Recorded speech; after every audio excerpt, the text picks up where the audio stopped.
Oh, that was a fun game. I'm glad that was a really good game to watch. Unfortunate though for the Bulls, they did not win this one. So the Cavaliers remain undefeated at the moment. So the Cavaliers are about to go on and probably make history, honestly, because they're looking unstoppable at the moment. But we'll see about Jarrett Allen's situation here. What's going on, y'all? I appreciate y'all checking in here. Appreciate y'all being here. We got a great game to talk about tonight, and excuse me, and yeah, some really good stuff tonight. Really close throughout. I was very happy with how the Bulls played pretty much the entire game. I know the turnovers are the big issue tonight, but at the same time, I'm looking at this team had 17 assists in the first half. They scored 66 points. They shot 55% from the field in the first half, and they overall shot really well. Sorry, I'm trying to get my headphones to plug in, but can't get it to plug in. Okay, whatever. And so I think this was a really positive overall game to look at. I know it sucks for the L, but I think this is really a really solid game to look at, and we can kind of take this and hopefully we can start building on some things. Like, I think the first thing that I looked at is that Patrick Williams probably had his best game of the year tonight, at least so far into the season. So a double-double for Patrick Williams, which hasn't happened since 2023. So props to him for getting that double-double. I know he missed that three at the end, but I'm just happy he took it, man. I'm really happy that he just took that three with full confidence. He didn't make it, but it's all right, man. Like, I'm okay. If you take that with full confidence and you just happen to miss it, I'm cool. I think Pat, he could have probably built on his first half performance a little bit better. He had 10 points at halftime, 6 rebounds. He got the rebounds up, but he only hit 1 3 in that second half there. So overall, though, it's still probably the best performance from Pat all season long. I think you can look at Kobe and Giddey's performances like really solid too. And then obviously Levine had a hell of a game. Levine had that 9-0 run by himself just to keep the Bulls in it. It just didn't happen in the end. The Cavaliers are just that good right now. So it's gonna, I think this loss does sting because it's a very tough, close loss, and a lot of like kind of mistakes that weren't exactly forced kind of kill the Bulls throughout the entire game. So you're gonna look at the 20 turnovers and be like, man, like, if only we just didn't turn it over 20 times, if we just turned it over like 15 times or something, then maybe you win this one. But yeah, rough in that category. But I think there's a lot of positives from this one. Defense is still an issue, but I expected that. So tonight wasn't as egregious as before. So yeah, Mitchell for some reason against the Bulls likes to kill us. that dude's an absolute killer. Welcome in, everybody. What's going on, Charles? At least Zach took off. Yeah, I appreciate Zach coming in and like. I think this is kind of, I would say, the first game where we saw Zach actually kind of take a lot of shots, and it was warranted. He shot 60% from the field, so Bulls kind of needed it, and I appreciate that he did it. I don't know how many times we're going to see this moving forward because it's been a very, team-oriented offense, so Zach's usage percentage has been pretty low this year for his standards, so I don't know how many times we're going to see this throughout the year, but I do appreciate that he did it, and it kept the Bulls in it, so... props to him. He was honestly the reason why the Bulls had a chance at the end there. I don't know why the situation would be ideal for Patrick Williams to come out and make it look like he's going to play his heart out. I mean, I won't lie, kick me down. Like, I'm happy with his performance tonight. Like, it was kind of like mediocre, I would say, in the second half, but that first half performance by Pat was really good. He just kind of needs to just keep building on this, right? So like, if Pat's gonna go out and give me 13 and 10, and he's gonna have to guard a pretty significant guy, like, I'll live with that. 7 threes attempted, he hit 3, like, that's very good. It's just then obviously it's can he continue doing this, which is we don't know if he ever can. I think the biggest thing also is that Pat came into tonight's game averaging 8.5 dual attempts per game, and he took 13 tonight, and all of them looked pretty solid except for maybe like one where he took like a fadeaway mid-range shot in the middle of the zone defense. So I'll take this Pat every night. It's just that I don't think he can do this every night. So I'm gonna give him his props for tonight because I think that he played a really good game tonight, and I want to make sure that I give him that props. But it's then of course the question is, can he go and do that the next day? And I don't think he can. So he's gonna have to prove me wrong here, but I think tonight I'm gonna have to just say, like, give him his props. And we'll see if he can continue. If he would hit that three, it would have been a cherry on top for me. His best game ever, especially if they had won. Oh, for sure. I maybe not his best game ever. Like Pat I think had like a 20-point, like 9 rebound game or something along the lines. But this was like a very solid game overall. Definitely his best game in the season for sure. I don't know why Kobe didn't pass the ball to Ayo towards the end of the game. It would have been an easy 2 or maybe an and 1. I'm not gonna be too critical of that, honestly. Yeah, way too many turnovers that second half from Kobe, Giddey, Vooch.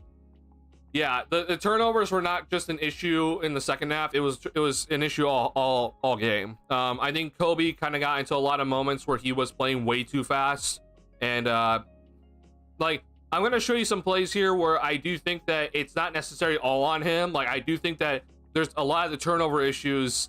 Like, it tends to be the player with the basketball, but I'm seeing moments where guys are expecting certain people to be in the corners, right? And we're not seeing, like, they're not in the corners. They're missing. And I think that's kind of the reason why Kobe had some turnovers tonight, because he was expecting guys to be in the corner. I've talked about this before, where Billy's kind of made it an emphasis this year that if you see guys driving, you have to get to the corners if you're one of the perimeter guys, because you're basically the release valve in case they get up in the air and they can't, like, if it's too much traffic or if they get in a rough spot, they always know, hey, I can just jump up and throw it to a corner, and most likely someone's going to be there, and I'll probably get the pass to them because of the angles. So I do think that obviously Kobe had a pretty rough night in terms of his turnovers. Like, there are some that are definitely unforced, but I also still think that with the way that the Bulls are playing, you can just kind of tell that guys are not on the same page. And so he had some, he kind of predicted some guys will be in the corner and they just weren't there. And so it's like, yeah, it's on him because he needs to look and see if someone's there, but it's on everybody else though, because they need to make sure that they go to the correct spots. If they see somebody jumping up in the air and driving down the lane, they got to get to a corner so that they're the release valve. This is what's been happening all year. Like, this isn't new. And so I hope that we can continue just being better at that, because a lot of teams do this. Like, it's not just like a Bulls thing that I'm talking about here. A lot of teams do this where they recognize, oh, someone's driving hard, I'm going to run to the corner here and make sure I'm the release valve in case a bunch of traffic's going to be there in the end. People turn over the ball, Vooch turn over the ball. I mean, yeah, like, everyone had a turnover in that fourth quarter that were all pretty bad. But I mean, Zach only had 2. Like, that one was obviously a major one. I think the other one for Zach was that pass into Vooch that Vooch just didn't handle right. So I honestly, like, I'm not gonna complain too hard about Zach tonight, because he only had 2 turnovers in a game where the Bulls had 20. So I'm not, like, usually Zach's the major issue, but he wasn't the issue tonight in terms of the turnovers. So yeah, we're looking at like Kobe and Giddey, where Kobe was playing way too fast and Giddey got into some rough spots, where I feel like he wasn't going too fast. He just kind of dribbled into some weird positions. And then there are moments where I'm like, you got to shoot the ball, man. Like, he made 2 threes earlier, and then he just seemed to lose all confidence after missing the next 2. And I'm like, I don't care. Like, I need you to shoot the ball. Like, we've been talking about this a lot, where it's just like, you got to shoot the ball. And I think some of those moments where he was open from 3, he decided to throw it somewhere, and it resulted into a turnover, because that's not the correct decision, right? That's what we call, like, unnecessary passing, right? And at least a turnover. So going on Viper Strike. Hello, Rob. Zach stocks up lately. Yeah, honestly, this is, if we're trying to really trade Zach and Vooch, which is what people have been saying, then I think this is honestly a pretty good game for everybody here. Levine had one hell of a night. I think Vooch had an overall really good night. He did miss some bunnies, I will say. But yeah, like, these are really solid numbers to kind of build off of here. If you want to be like, hey, trade value. Sorry, hold on, I'm gonna pop out chat.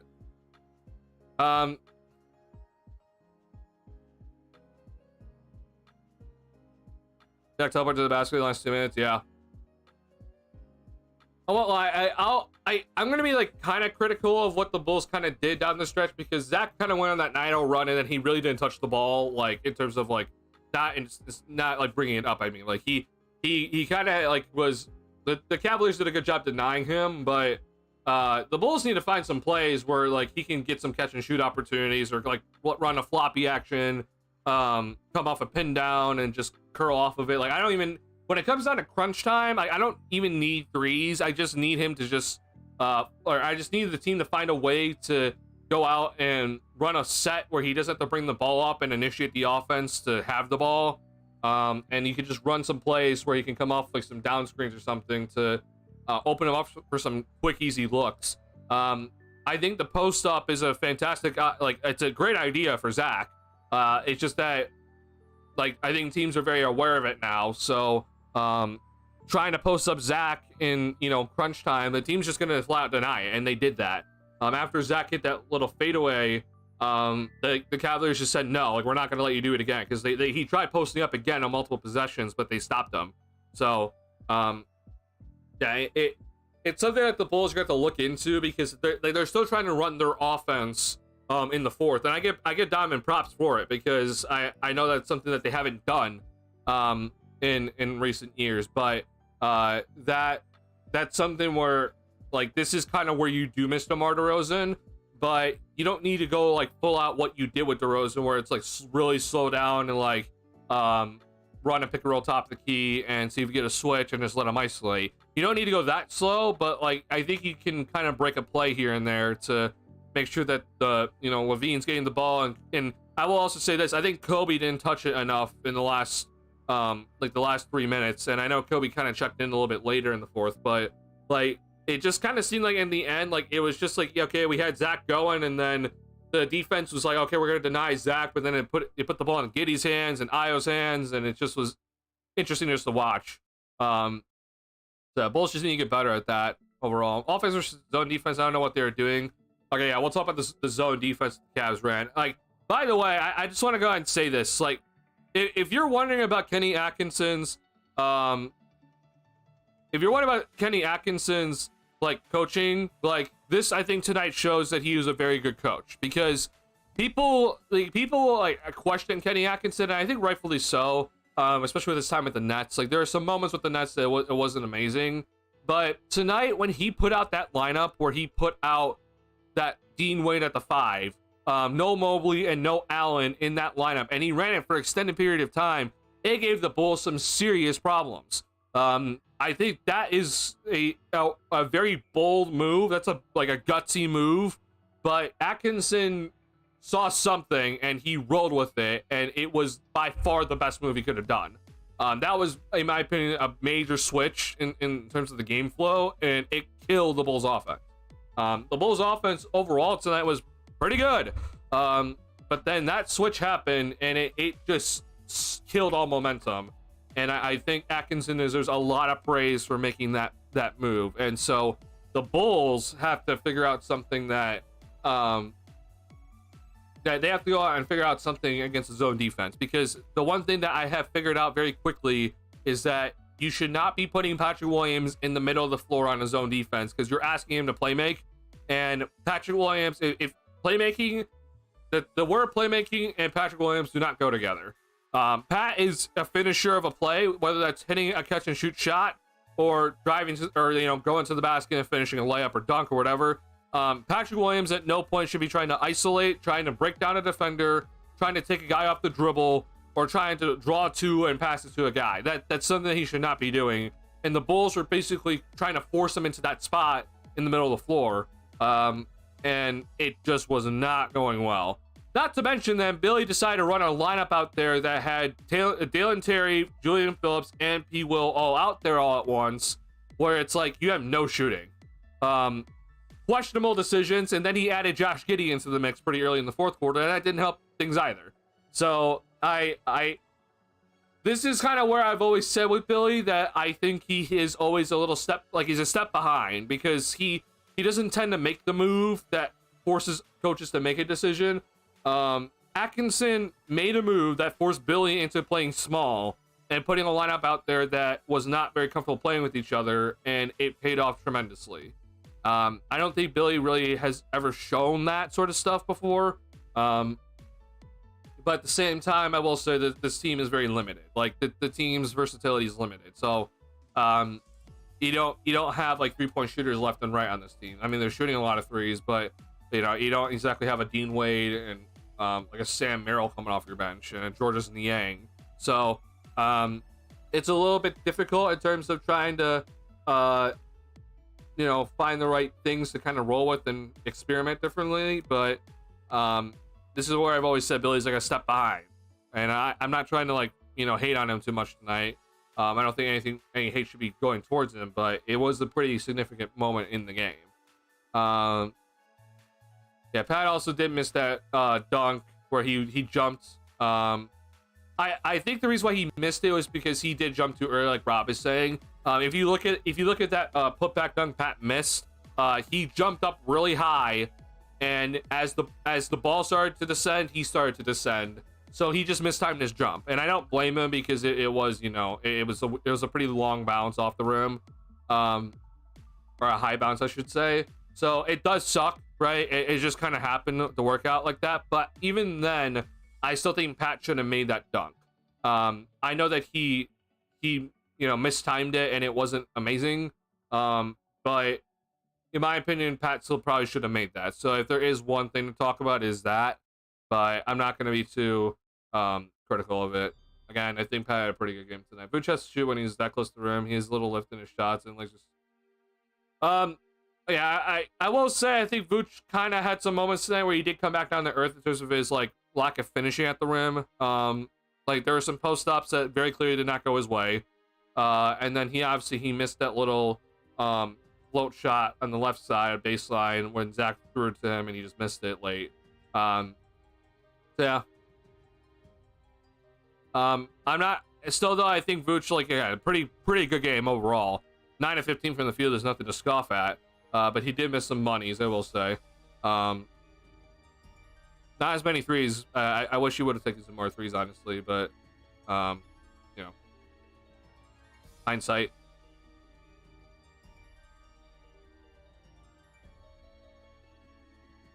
Team offense for the winning minutes. Zach wasn't the cause with the takeover of the shift, but he did fill a lot of the drop off in the fourth of good team movement. But I will say though, when before Zach checked in, that the team was going nowhere. Like, I'm being real, the team was having some issues. And I appreciate Zach coming in and like actually making some shots because the team was turning it over consistently. And that's the moment where like I appreciate Zach just like, okay, I got a mismatch, I'm taking it. Like, at the end of the day, it's still overall gonna be team basketball because if there is a mismatch isolation, then there's probably like a 50-50 chance that Zach's gonna throw it back out due to rotations, right? So you gotta always be ready. Like, it looks like it's one-on-one, but when there's a mismatch on the floor, like, it's still everybody's gotta be doing the correct thing. And so yeah, I think that these guys have to always understand that like they can't just be like, oh, it's one-on-one time. Like, it's still a team game. Like, just because like, okay, we're taking advantage of an isolation, which is a good decision in today's game, like, you can't just be like, okay, well, I'm just gonna take this possession off. Like, guys got to be ready. Be ready to shoot, be ready to cut, like, do anything. So like, yeah, I do think Zach slowed the game down in a sense, but I don't think he slowed it down in terms of like how DeMar DeRozan would. And I also don't think that it was too egregious to the point where it's like he was the only guy taking shots. Like, he kind of did a good job of spreading the wealth around, even though he kind of was on the heater. And I give him credit for it. People statistically outplayed Vooch for the first half for sure. Oh, I agree. Yeah. Yeah, Kobe should have passed out in the break because pressure on the defense, bounce pass. I don't necessarily blame Kobe. Like, we could go over that film too tonight, but I don't blame Kobe for that spot because I guess in his mind, and what I was also expecting, I was expecting the other defender because it was technically a 2-on-2 break, right? And Io had like an angle, but I was expecting the other defender to actually cover up Io, if that makes sense. So for Kobe, he's probably thinking that he's going to get a one-on-one, fast break here. if the other defender runs to IO, and they just both decide to go to him, and it messed things up. And I don't necessarily blame Kobe for it, but again, hindsight 2020, but it's just kind of how it worked out. Like Kobe's probably expecting it to just be a one-on-one fast break, and he's just going to take the guy. Also, not to mention the Bulls have been pretty sloppy, so like he probably just like, I just want to keep this and not risk, messing up a pass, or it gets tipped for whatever reason, because the Cavs were everywhere in terms of getting tips and deflections. So I don't personally, I'm not going to be too critical of it. I know that a lot of people are, but I'm not going to be too critical of it at the end of that. I do apologize. 1 second, I'm getting a phone call. I need to take it. Keep chatting. 1 sec.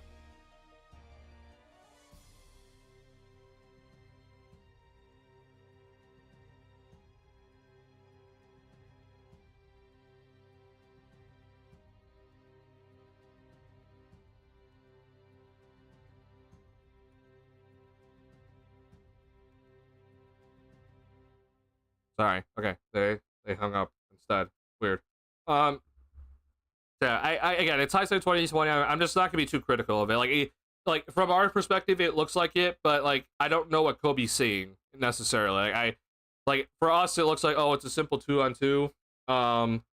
And Io had an angle, probably should have gotten the pass, but I mean, from Kobe's perspective, I don't know if that's what he saw. Like he might have had a hand in his face and couldn't have gotten like a good angle for Io to get the ball. So again, like it's hard because like we see a different angle from everybody else, and so we're gonna be critical. But yeah, I always just try to keep that in mind at the end of the day. I'm glad you noticed that for the corner guys getting it, and Kobe both got caught up a few times, didn't have an outlet at all. Well, yeah, I mean, so I think part of why Kobe's when he didn't have an outlet was because he was going way too fast. Like I think Kobe, it was a mixture of him going way too fast and there's like no one else with him. And that's not necessarily like the rest of the team's fault. Like he went too fast. Like he because he has to remember he's faster than probably a lot of the guys in the team. So it's not like everyone else can just catch up immediately. And so he went way too fast, and then like there's no chance for anybody else to be there. But there was one play where Pat moved, where Kobe threw it to the corner expecting Pat to be there, and Pat moved, and I don't know why Pat moved. And that's more and more specifically like where guys gotta run, like guys gotta stay in the corner. When they see a guy driving, you gotta get to the corner, because that's the outlet. Like these guys are expecting the outlet to be the corner, and they're just expecting guys to be there. Not sure about it. Feeling his IL a few times for his all. It could have been IO tonight. I think honestly, Zach probably missed one tonight too. But yeah, it's hard. Sorry. Oh my god. Okay, hold on. Trying to keep up with you guys. Sorry, I didn't expect all the chat messages. I do appreciate all the chat messages, by the way. You guys are awesome. Think the amount of games played for the young guys and Giddy is something we have to look. Like I realize it's going to take more time for them to get. Oh, I agree. Yeah, like we're not like what is this game 11, 12? Like yeah, I agree that like there's not going to be much chemistry between some of these guys and Giddy.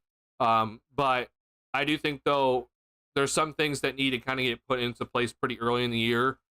Even with a new team, like even if you don't have the chemistry, like you got to kind of get used to some things. You have to build some of these habits, and I do think the Bulls are kind of missing on a few of them at the moment, which is more so a defensive end, but also on the offensive end. Hello, Matt Eberflus. Hope that's not the real Matt Eberflus. I'm gonna guess it's not. Bulls are good. I think they're okay. I think tonight was one of the better shooting nights, and then when they don't shoot as great, it doesn't look too good. But yeah. Hello. Well, that's the next one. They watched the full game. Only got the last 6 minutes. Sorry, Tara. You missed the banger, honestly. Sarah, I think this is a fun game to watch, in my opinion. Even though the Bulls lost this one, it's a very fun game to watch. High scoring throughout the most of the game, and it was crunch time at the end. So, yeah.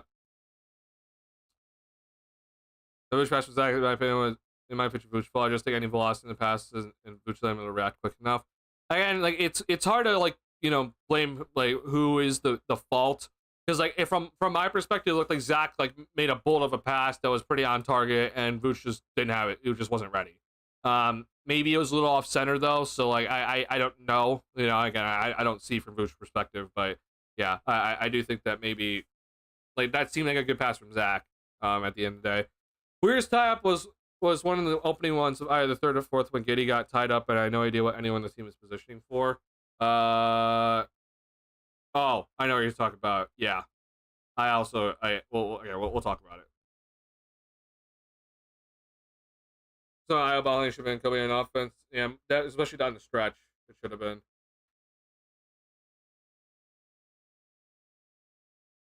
I look at flash time second in the rim. Yeah, I'm gonna show you some plays tonight. The Bulls have added a new wrinkle into the offense, and I don't know if it's just because Zach like was out, and then they decided to like make a new thing for the offense. So I'm not entirely sure what kind of sparked it, but there's a new wrinkle to the Bulls offense I want to show you guys, and I'm happy about it because it really does take advantage of Zach's speed, and ideally it gets to the rim pretty consistently. That says no Pat playmaking, yeah. Well, even on this play, Charles, Pat's the one bringing the ball up the floor. Like, he's not even doing anything in that play. Like, it usually passes the guy bringing the ball up, so he's not even supposed to be like the elbow guy making the backdoor pass, which we saw Io do that tonight for Zach. But yeah, either way, I don't want people trying to play make at all, like in any sort of sense. So whether Patrick's trying to make a pass or take a guy off the dribble, you know, draw two, pass it out, I'm not ready for any of that from Pat. I do think that Pat, like at least for now at this moment in time, this is something with Pat that just cannot continue. Like he's gonna have to like significantly get better at dribbling and, you know, using his strides more efficiently to become a guy that can like break a guy off the bounce. But yeah, when the Bulls put Pat in that middle of that zone and try to like have him be the playmaker in a sense, like I was losing my mind, because I'm being dead honest, I would much rather just see someone else there. Like put a guard, like something that I don't think the Bulls for whatever reason don't understand. Whenever you're playing a zone, you don't need to put like a big man or like a forward in the middle of the zone. Like you can, what a lot of teams actually do is they put a guard in the middle of the zone, because then it allows the big man to actually be like the finisher of a play. And so the Bulls, for some reason, they always, whenever they're facing a zone, they always put Vooch in the middle of the zone. And I understand it because that's where Vooch is kind of operating normally, and so he's like the hub. But I just sometimes I'm like, you know, instead of doing that, then maybe you put Vooch down at the baseline and you bring someone else in the middle of the zone, and at like a random moment you have Vooch flash to the middle and try to seal, and then you throw the ball down low to Vooch if he's open there. Like there's a lot of ways you could break a zone defense. That 2-3 killed the Bulls, and I'm just like losing my mind watching it, because I look at it and I'm like, hey, like there needs to be protocols in place whenever you're playing a zone defense. Like you can't run your normal play. The Bulls always try to run like their play, and it never works because you're not supposed to do that. So the Bulls need to find a way to have protocols set in stone where it's okay, zone defense, then this guy goes there, this guy goes there, and then everyone just kind of has to react to what happens with the ball. Like if the ball goes into, you know, let's just say for example you bring Io into the middle of the floor, you pass it to him, then certain guys need to know like, hey, we move this way. Like there's a lot of things you can do, but the Bulls just seem to not have that down to a T yet. It's interesting, but it also then comes, you know, you don't have a Jokic, you don't have a Giannis, like you don't have like that, you know, big superstar that helps our really good zone busters as well. So I sort of understand it, but I think the Bulls could be better in the end. You know, people haven't experienced playing center versus the zone. No, he has very little. Like Pat already has very little experience playing center itself, but putting him in the middle of the zone just was like, what the hell are we doing? Like, yeah, that's the last thing I want Pat. Like, I want Pat more so at the top of the key and just kind of swinging the ball around or something. Like, don't put Pat in the middle of the zone. That's not going to result in anything good. I was one of the quickest in the league, but sometimes in a fast break, he doesn't feel like he's thinking about the best call and sort of rushes the last moments and / seconds after speeding up. I do think Io, like, there has been now talks of Io having tunnel vision, and I do kind of see it, especially when he's going really fast. Like, I kind of see the tunnel vision. He kind of gets into a spot where, like, he can only do one thing, and if that one thing is countered, then he doesn't have an adjustment. So yeah, I again, you know, 20 games, 25 games. I'm not freaking out about Io just yet here, because this was yet again another pretty bad shooting night for him. 2 for 8 from the field. But if this continues and like we're seeing the same mistakes over and over, then I think Io is gonna like maybe take some time just to slow down, like his own, like watch his own film and just take it step by step and see what he's doing, and then maybe in the game he won't be going so fast that he can actually adjust if there is a counter. Sorry, oh my god, I keep losing where we're going. Okay, Zach said for a moment he was needed for sure at the end. Oh, I agree. Yeah,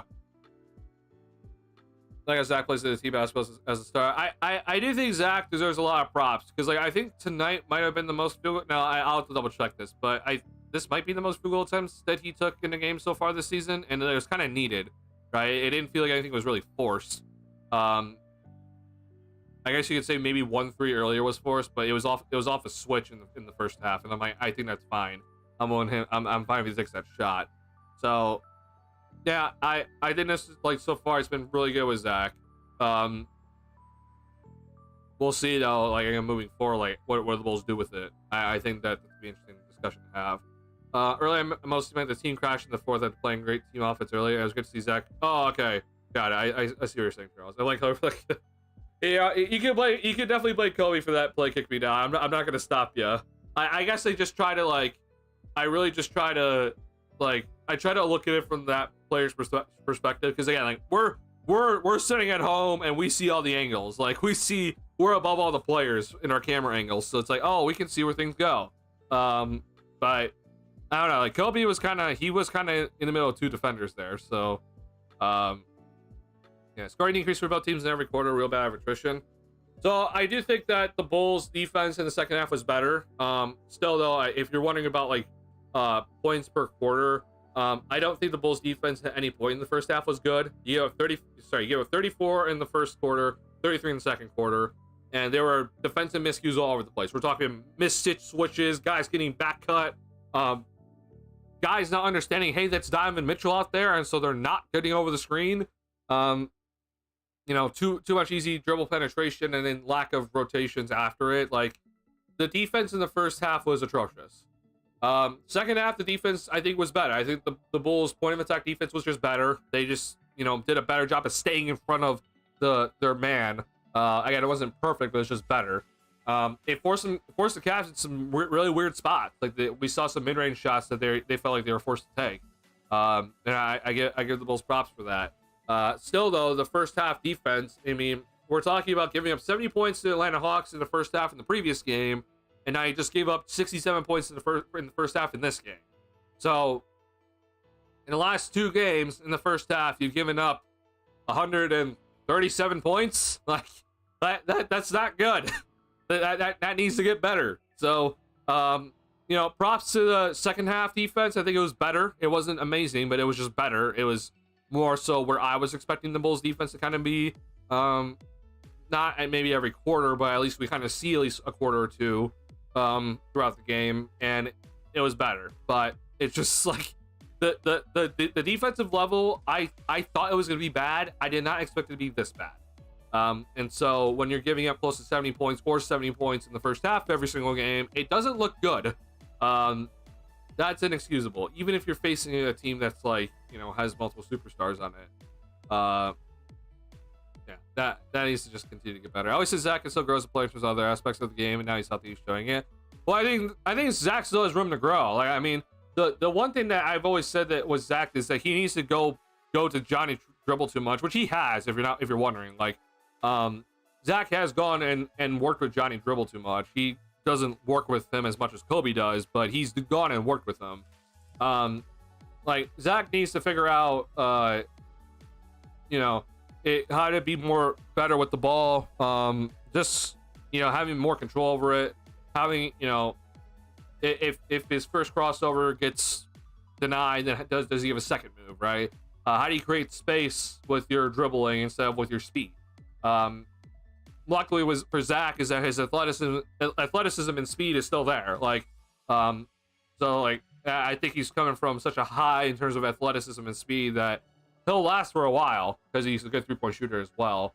And barring injuries. But it's always kind of been the next thing for Zach. It's like, can you be an effective ball handler? And if your first option gets cut off, then you have a second option, and that gets cut off, then you have a third. We see a lot of times Zach is always just trying to attack the basket, and then it can either be a turnover or it can, the defense just heavily collapses on him, and then he can't get the shot off right. I think no matter what, he can probably just shoot it from anywhere. So like if he takes a mid range, it's like there's a good chance it always goes in. But the next step for Zach, like I will also say this, by the way, Zach's kind of in a weird spot in terms of just his body type, where it's like I don't exactly know if he's gonna be like the best ball handler ever. Like again, we've talked about wingspan. It's he doesn't have the longest wingspan. It's kind of middle of the pack wingspan. It's 6'8" ish. And he also plays extremely fast. So it's like, can you have like a very tight dribble if you play that fast? Like, I don't know. I know Io plays really fast, but he doesn't have the athleticism that Zach does. So it's like, sometimes I always feel like Zach might just be, the ball is just not keeping up with his speed sometimes. So there's always room for Zach to grow. I've always said it. I think we've seen this year that he's actually done a very good job in terms of his playmaking. It doesn't always result into assists. Like I think there's a lot of times with Zach where he really collapses the defense. He finds the right guy, he passes it to the right guy, and then that guy doesn't shoot it, but he passes to another guy, and then it's the correct shot. I think Zach has done a really good job of that this year. The next step for Zach is always then like the fourth quarter. Like Zach overall in his career, like the numbers have shown like he's been pretty good in the clutch. Like he hasn't ever really been like a negative player in the clutch. But like if we're talking about in terms of like being like an absolute superstar, that's always been his next step. It's like, can you in the middle of a fourth quarter, can we just like throw the ball to you and just let you ISO, and can you go and get us buckets? There have been times where if he's absolutely on fire, then it's yes. But if he doesn't have his 3-point shot consistently, then can you still find ways to score? And I don't know, like we've seen moments where Zach has struggled. So, I've always said with Zach, if he can find that post-up game, that kind of takes away a lot of issues, because what it does is that it gives him the dribble penetration that he's probably looking for a lot of the time. Just having the post-up there, like it's automatically a form of dribble penetration, but more importantly, you're having his man, which is most likely a guard, closer to the basket. So it's not like a Vooch post-up where it's like the center is by the basket, right? So it's putting pressure on the defense, but in that moment, he doesn't have to dribble, right? If Zach's getting post-ups, he doesn't have to dribble. And so this is something that like I've always kind of looked at as like maybe this is kind of like the thing he can go to in a late game situation. Because if he does draw two, then it puts it's gonna either put all the guys in rotation, but more importantly, it's gonna put the center in rotation. If the center comes over and doubles him, then the guys have an open spot to ideally to the rim. I would like to see the Bulls, like if it's a late game situation, like if you can run up a play for Zach to get a post up, then I'm all for it. Like I'm fine with post ups for Zach if it's late game. It's a slower pace, right? And I've always said posting up a perimeter player is more effective than posting up a center that isn't exactly great from the post. So I'm fine with that. That would be, if Zach can do that, that would be like his way of scoring consistently in crunch time. Because then like if he is able to like efficiently work on that triple threat in the post, then he basically just needs to take one step, and if he gets that one step advantage, then he's already at the rim. He doesn't have to take multiple dribbles to try to get to the basket, so it limits his dribbles even getting to the basket.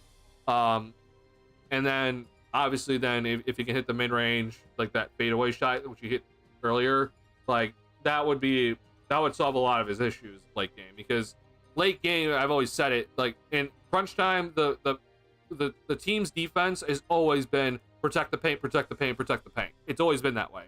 And Zach's always go-to move is go to the paint. So it's a little hard for him, because it's like, how can I get to my go-to spot when that is the main spot of the floor where defenses are protecting at the moment. So he needs to find ways to either get there really efficiently, or find ways to get into his, a jump shot that doesn't involve him a lot of dribbling. And if the post up is that, then I think the Bulls need to just kind of look to it. We'll see if they can continue going to that. I'll just be interested to see how defenses kind of cover it, because Zach's never really shown this consistently. We've seen some flashes of him posting up, but if he can show that consistently, then what's the counter for the defenses? Because right now, I'd like to look at it, but like in terms of like post fadeaways, I think Zach's been hitting most of them. Like I know he's missed a few, but he's hit a lot. I think the Bulls can take them Friday with Sticks and Lonzo back to shore out the bench. Sticks will help against bench shooter lineup. So first and foremost, Lonzo, it has been reported that he is shooting and he's done some dribbling. If I had to make a guess, I don't think he's gonna be back Friday, unless there's been some other news. If you guys can tell me about it here, but my guess is Lonzo is still not gonna be back on Friday. I'd be very shocked if he is. He just kind of got to the point of like actually doing stuff with basketball again. So I'd be shocked if he is back on Friday, but it'd be great if he is. I just think overall that the Cavs are just a really annoying team to face. Like they have the length everywhere, like they have the size, and it doesn't affect their spacing. They have the scoring from like 3 different guys that is very effective. And they even have a small lineup out there right now that Atkinson ran against the Bulls, and it gives the Bulls a lot of issues. Like the Cavs have a lot of tools in their belt that I didn't really think that they had before. So maybe that was coaching. JB Bickerstaff didn't exactly use everything, but I do think that a lot of these guys might have taken the next step, right? So I do give them their props here, because this team's looking really good suddenly. And if I'm not mistaken, then Max Strus still hasn't played for them. Already the Bulls do see they could win any game as long as they communicate with each other while on the floor, especially on defense. Man, we will intimidate other teams a lot more. I don't know if necessarily intimidate would be the right word, but it would just be better. Like the consistency on the defensive end would just be so much better if we were just able to just communicate effectively. Like there's just too many moments that I'm seeing where guys are expecting to switch and they're not switching. Like it's one of the other players, just they're not communicating properly, and it is always interesting just to watch. I'm interested, because I think it will be better, but due to the lack of actual good defenders on this team, I don't think it would be that intimidating. I think teams would still find holes. Not to mention then you still don't have a rim protector. It would be better, but it wouldn't be like perfect. It wouldn't be Thunder, which, by the way, if you're wondering, the Thunder do not have Chet Holmgren for the next 8 to 10 weeks.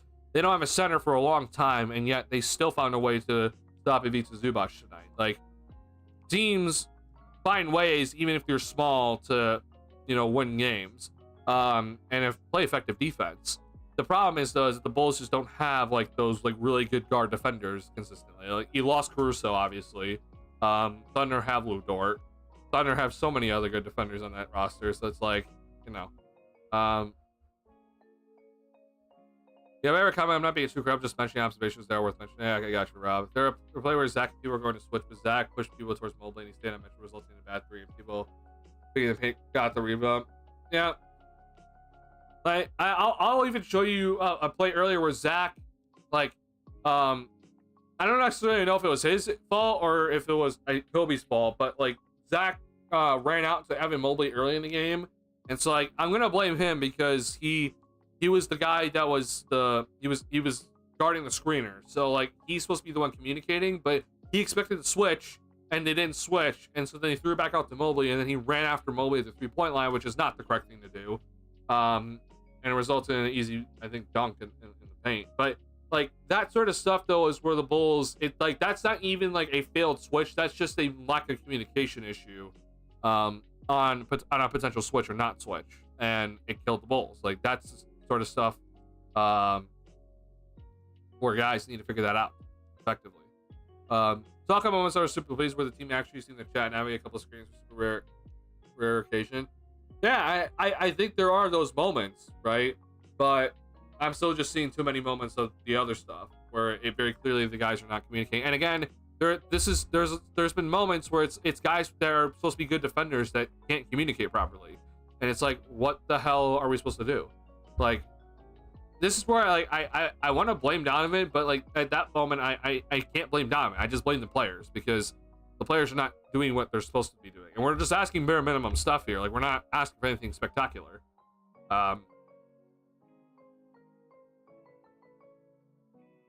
Isaac as well, but yeah, it's going to be compared to usual never able to now get one for most of the team. Yeah, so do you put Giddey top and he can pass things with the gap? I think that'd be ideal. The only thing though is just yet again is just Giddey's lack of like consistent scoring, right?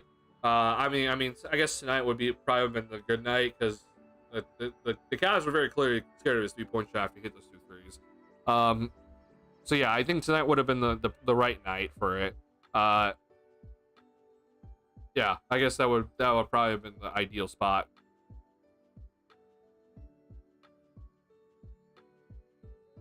You can get a hair, Miss Giddey is good at finding breakdowns for still instead of gaps to merge for. Well, yeah, I do agree that like Giddey, yeah, like Giddey, if there's a guy open, Giddey's gonna find them. Like we all know that. My only concern again though is just like it's the same issue with Pat. Like, there's moments in the zone where it's like, okay, you put the guy in the middle of the floor, he looks, you run an action, it's not open, the zone kind of covers up for everyone else, and so it's a one-on-one in the middle of the floor, right? So do you have the ability to then take the ball one-on-one and score on a one-on-one, on a one-on-one matchup, right? Giddey has, he's been better this year in terms of doing that. It's not, there's moments still he misses at the rim, but he's been better. So it's just like, can he go and do that in the zone defense, especially against probably a bigger guy that he would have to be facing? That's kind of the only question I have about it. Like, I think, yeah, putting Giddey in the passer spot would be the best situation overall.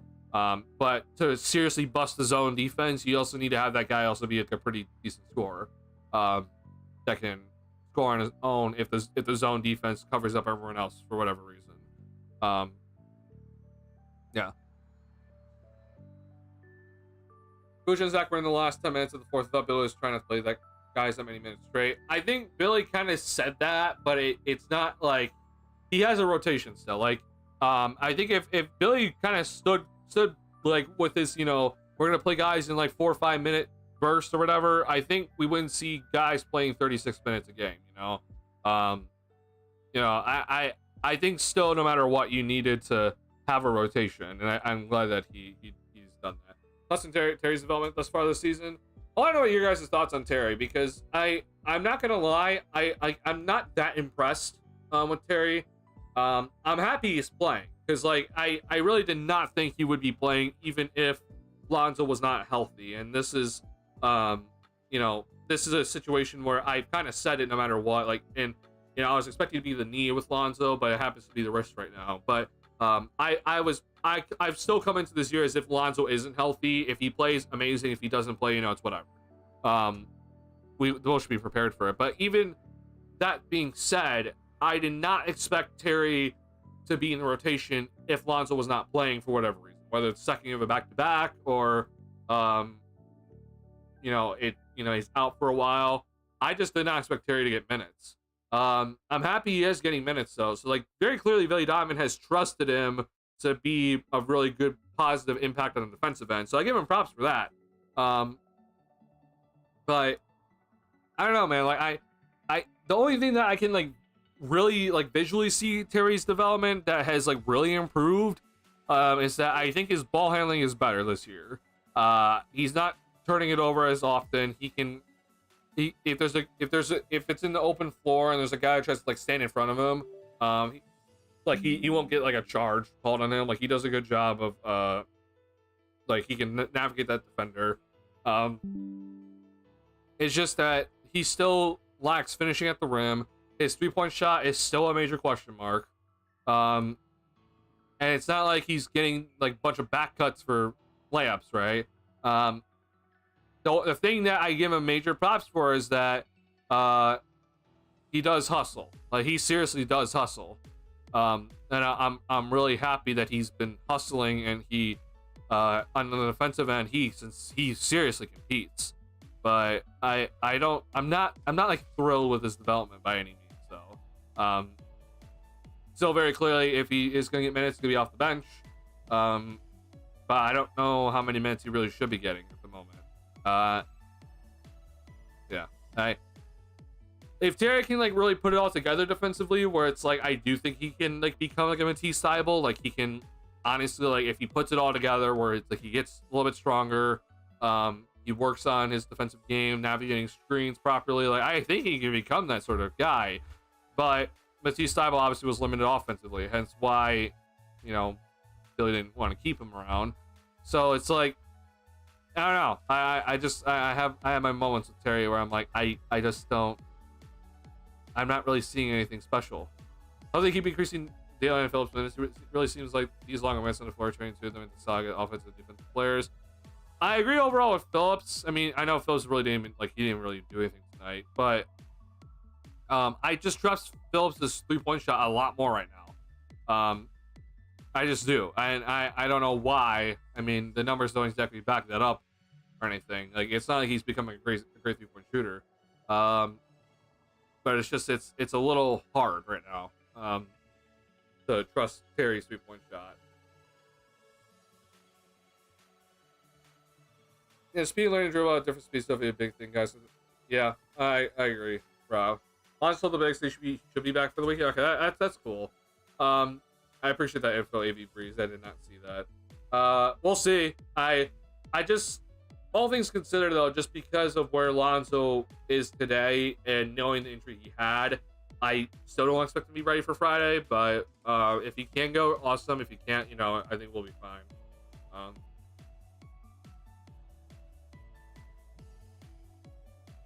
Rob, this play you're talking about though, like the Cavs like really denied him. Like that's the thing. Like the Cavs just straight up like, yeah, you're not giving the ball. Maybe this will sound bad, but I prefer the default to be a switch for the Bulls, give the general inability to communicate.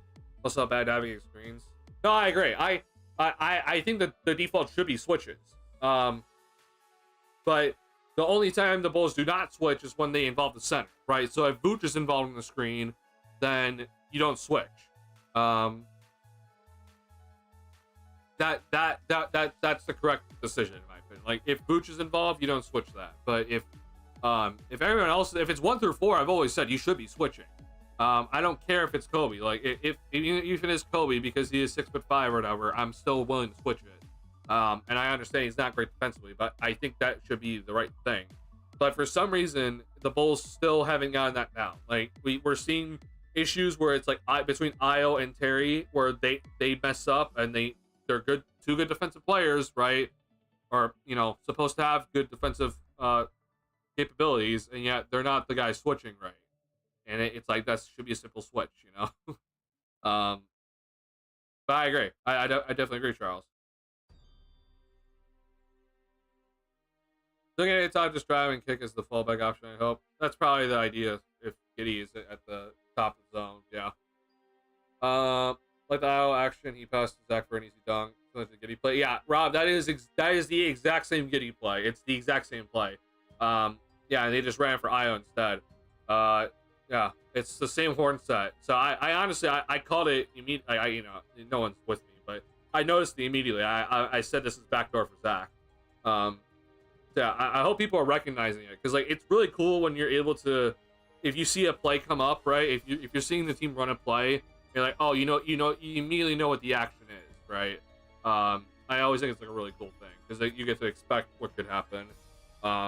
We still haven't really seen like the other options to that exact same play because very clearly the first option is Zach backdoor, and then we've seen then the second option where it's like Kobe comes off of the two down screens for a potential 3-point shot.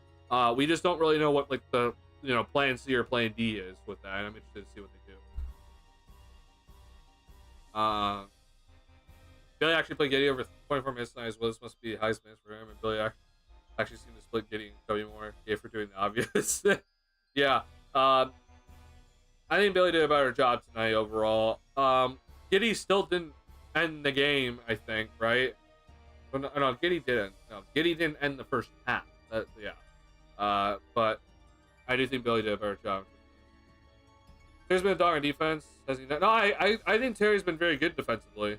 I didn't say he hasn't. I'm just saying that like there are still moments with him where you can tell like the lack of like strength and size, which you still trying to figure out his strength and everything. It does kind of come back to him. Like right now with Terry, you want to put Dale and Terry right now on like a small guard, right? If you're putting Dale and Terry like on the point guard, like the point guard has some serious problems. The thing is though is that if we're looking at Terry, we're like, can you guard the 3? Can you guard the 4 consistently? Which is probably what we want him to do more, right? So it's where like, can you have that same level of impact being guarding a guy that's a little bit bigger, right? When we put Terry on like the point guard and like play like full court defense with him, like he's been very effective. But it's I'm talking about like, can you then also guard other guys here? Can you switch effectively and still have the same impact where it's like guys don't want to throw it to that guy because you're on him? Like Alex Caruso, I don't think people understand. Like Caruso would switch on Kevin Durant and like he would make it hell for Durant just to get the ball. Caruso obviously is smaller than Terry, so it's like for Terry, I'm asking for Terry to have that sort of impact. Like, can you switch on to a guy that's bigger than you or like similar size to you, right? And can you make it tougher for that sort of player to either get the ball or have the ball and run a pick and roll set and you still have that same impact? Right now, because it's just Terry being bigger than point guards, like he's gonna just be more effective against them. But he needs to like put it all together for all perimeter players. I'm not asking to be a good help defender. I don't think that's going to be in his genes. But I do think that his overall like his guard defense has been really solid, which is probably something we couldn't have said in previous years. So I do give him credit for that. Finishing has been a lot better as I out the bench league, especially in the glass. So in my opinion, the finishing hasn't really gotten better. I don't really know about the stats. I'll look it up here. But I still see moments with Terry where like I'm looking at him like, you gotta make that shot. So I don't know. I mean, I'll just be too critical of him. Because like it's kind of what I've said about with Giddey, but like to the hyper extreme. Like if you're Terry, are you gonna be a guy that can actually finish some of these layups consistently? Finish close, right? So, and the other part is obviously then getting to the basket, which is something that we're kind of always looking at. But I mean, is layup percentage? I would say it's still not great. Like I mean, you want this to easily be over into the 60s and higher, like high 60s. So it's not amazing. 31-52 last year. I mean, we're 9-17 this year. Yeah. So at the rim, this needs to probably be a little bit better. Also, he's 2 of 10 from 3-point range coming into tonight's game, so that's not great. But again, we're not expecting some like great numbers from 3-point range from Terry. So yeah, like to me, his finishing still needs to get better. Not saying that like he hasn't done work on it. I think he's very clearly done work on it. But yeah, you still just gotta improve, because at the end of the day with Terry, like he's right now. What's lucky for him is that he's playing right now in a lot of fast break opportunities and transition opportunities. So like a lot of times what we're seeing right now with Terry is that he's getting some baskets because there's no shot blocker because of transition, right? And I think Terry has ran transition really well. I'll say that. Like, I think Terry in transition has done a lot of things correctly with the ball and without the ball. But can you finish in the half court consistently, right? That's my big thing with them. The AC talked down a lot, so I can see him being close to this type of player. He needs to improve the three. I mean, yeah. I think we can say that with a lot of players, but yeah, I do agree. Like, 3-point shot needs to go up way higher for him. Terry's ball handling is better, so like I do think that in terms of being able to put the ball on the floor and then finishing, I can see him being pretty effective there. But right now, it's with the lack of 3-point shot, you're just dribbling into defenses in the paint. So yeah, get the 3-ball going, and hopefully it'll open up the rest of your game. AC shooting 20% from 3 this year. I know it's been a rough start for AC from 3, but I'm not really that like. AC is going to shoot better than 20% from 3-point range. And honestly, here's the thing. Because he's playing less minutes and he can go at 110%, he's been already really impactful without shooting the 3-ball effectively. So, I think it's fine, honestly. The AC is not shooting that well from 3. He is still very effective, being without hitting the 3-point shot and playing less minutes. I agree with that. I feel like he'll eventually hit a flow. I really get the confidence. That's why I'm hoping for good minutes along with energy and possession impact. Yeah, we'll see, man. If he continues to get these consistent minutes, then like I need to see him like really lock in on the defensive end, where it's like I when you're out there, I think of you like as a stopper, right? It's harsh of me, but when Dalen Terry checks in, like, or let me just put it this way: when Alex Caruso checked into the game with the Bulls, I'm thinking, okay, this guy is going to make it out an absolute hell for whoever he's guarding. He is going to come out there and he is just going to absolutely smother that guy, whoever it is, and make it hell for them. Like, no matter what, even the guy scores, he's just making him work. That's all. That's really all I'm really asking for here.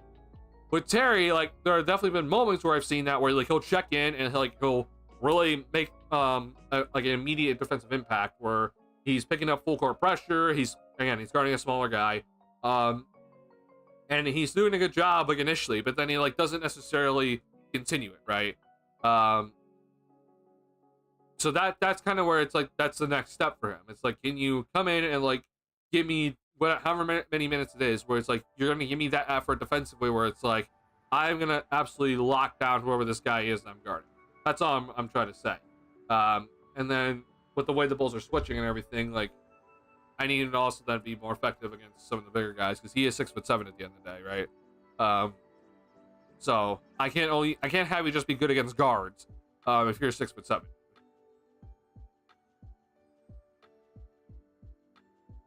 AC lead floater roll, KC on him, bench play that plays good D. Oh, I mean, yeah, like that's all the AC was brought in for. AC's guarding centers out there at this moment. Like that's what AC does. Like AC has just been so damn effective just because he can like just make life annoying for opposing players. Because he almost looks like he mentally is not confident as he's capable of kind of confidence Julian has. I guess I can see what you're saying, because it's like, you know, he hasn't played a lot, and you know, he's actually getting consistent minutes now. He's playing against players that he probably hasn't really ever seen before, in terms of talent wise, right? So yeah, I can see it. But I mean, right now though, like, he's getting consistent minutes, so it's like you gotta show me it.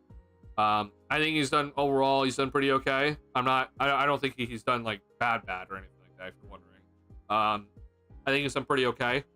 And so yeah, you gotta build on it, right? I've always said this with other guys, like you gotta build on these games, right? Terry can be a guy, in my opinion, that he doesn't have to put up a point in the box score, but he can be pretty effective. I just don't think we're getting that every single night so far. That's not to flame him or anything. I'm just saying that, like, if he's gonna be that sort of impactful player, then he's gotta really bring it every night. Being players say AC are only bench for player for OKC heaps of no minute players are getting big minutes elsewhere, like Hornets now with Trey. Yeah, calling to action like AC would do. I mean, that would be awesome if Terry can be like the defensive leader on the defensive end, like the defensive communicator. That would also be amazing. I'm not expecting that from him because AC's IQ is off the charts. Like, I don't necessarily think Terry has that, and that's not me calling Terry dumb. That's just me praising AC to like the next extreme. Like Alex Caruso's defensive IQ, like Caruso will 1,000,000% be a coach when he's done playing. Like that, his defensive IQ is off the charts. But with Terry, I don't think, like, I'm not saying he's dumb. I just don't think that he has that. Like he has that like coaching mindset yet. Then maybe we'll get it someday, but I don't think he needs it. He just needs to just, you know, again, like I said, just in terms of the effort and finding ways just to, even though he is right now, he's coming in at 195 pounds. Like, can I find ways to still be effective? Can I find ways to still be effective guarding a bigger guy, right? AC would always find a way, right? AC is smaller than him, right, in terms of height, and he's also just smaller than him in terms of body weight. AC would still find a way to make bigger guys than him, like, seriously have to work. So with Terry, it's like you're taller, you're lengthier than AC, and you have a bigger, like, I guess maybe not as big of a weight difference from AC, but still, like, you're like a little bit bigger in terms of the pounds. So can you find a way to be effective against some of these guys, even though you are thin at the moment? So I honestly just I'm more interested to see Terry, because, like, next, if you're wondering, by the way, his player option was picked up for next year, so he'll be on the team next year. If he continues playing, like, you know, maybe it's not every game, but like a lot of games throughout the year, and it's consistent, like, you know, not consistent minutes, but it's important minutes, I should say. It's not garbage time. And he goes into then the following year where it's like he has actually really put on some muscle. Then I'm gonna be really interested to see what he does, because that will be my kind of big test of, like, okay, can you guard 1 through 4 consistently, and bring that sort of effort that I'm looking for. That'll be my kind of big thing with him. I think Terry has always had a great attitude, by the way. Like, I think he's funny. Like, I think, you know, he's been kind of always put on the bench throughout his entire career, and I think he's been always kind of a guy that's been, like, his great attitude. So I'll be interested in watching him, but at the same time, as much as we're kind of, you know, talking about his, I guess, improvement here and his son playing time, time is technically running out for him at the moment, because this is year 3 of his rookie deal. So rookie deal is only a 4-year contract, and next year will be his 4th year. So for Terry and the Bulls, it's like we're kind of suddenly looking at, like, hey, we have to kind of make a decision on you soon. Do we pay you? You're gonna be a restricted free agent if we don't. And if you're Terry, it's like, if you really want to lock down that contract, then I got to see you, you know, be that effective guy on the defensive end. The biggest thing for Terry is that he watched Alex Caruso the past 2 seasons, and he has a blueprint ahead of him where he knows that he doesn't have to be an effective scorer, but he can have a serious impact on the game, right? So for Terry, I think that's kind of what he just has to look to, because AC gets paid a hell of a lot of money, or I guess not right now, but he's gonna get paid a hell of a lot of money. And if you're Terry, it's like, can I go and do that? Maybe not replicate, or, like, you know, replicate the blueprint point for point, but get close to it, and then, you know, we'll see what sort of contract he's able to get here, because I'll be interested. I think Terry's to be a guy that we're just have to keep an eye on for now. Again, I want him to succeed. Like, I'm not here just saying, like, I don't want Terry to succeed. I want everybody in the Bulls to succeed. I never want a guy to fail. But I always just, like, I always tend to lean towards pessimism when I'm like, I don't really think a guy has really shown anything just yet. Not to say that Terry hasn't, like, played bad or played well in the past couple of weeks, but it's a little run here. Like, I don't know if he can continue this level of play, or can he get better? And I'm hoping that he gets better. It'll be good if he does get better. Okay. We're gonna go into some of the video here. I do want to show a couple of things. So, by the way, I did get hit with a copyright strike, or sorry, not strike, but a copyright warning, I guess you could say. So I'm gonna do my best to keep this off the screen as I kind of search through the videos or through the film here. I looked through what got me hit, and I'm just annoyed because I wasn't full screen or anything. So I'm hoping that that doesn't continue, but we'll see, because it's pretty frustrating at the moment when I see this sort of stuff. Okay, I'm gonna show you initially what I think is kind of like a new wrinkle to the Bulls offense. Something that I think, I don't know how long Zach's gonna be here, but as long as he is here, the Bulls should run it. And if the Bulls ever get another guard that is, fast and athletic, then I think they should continue to run it. So, let's just go ahead and watch this play here as I get Epic Pen off. So this is going to be one of Zach's drives. Okay, so this is one of his drives to the basket in the middle of the third quarter here, and I think this is something that I like, this sort of just action just to help Zach get like an easier line drive to the basket. It doesn't have to be perfect. Like I just need him to just find a ways to get easier ways to the basket instead of always trying to run the pick and roll. Obviously, pick and roll is very effective, but running a new look is never a bad idea. So we're gonna use black because Bulls are wearing black tonight here. But what the Bulls have done a lot of this year is on this sort of set that you're looking at. So Pat's gonna run to the corner. We've seen Vooch and Kobe, or it's Vooch and another guard, set a screen for whoever has the ball, and the ball handler is gonna start from here and then go this way. And so then the guard, whoever is setting the screen, can like flare back out, and then Vooch can like roll. That's been a pretty consistent thing within the Bulls offense, and I like that the Bulls have like kind of introduced that, and so I give props to Billy for doing that.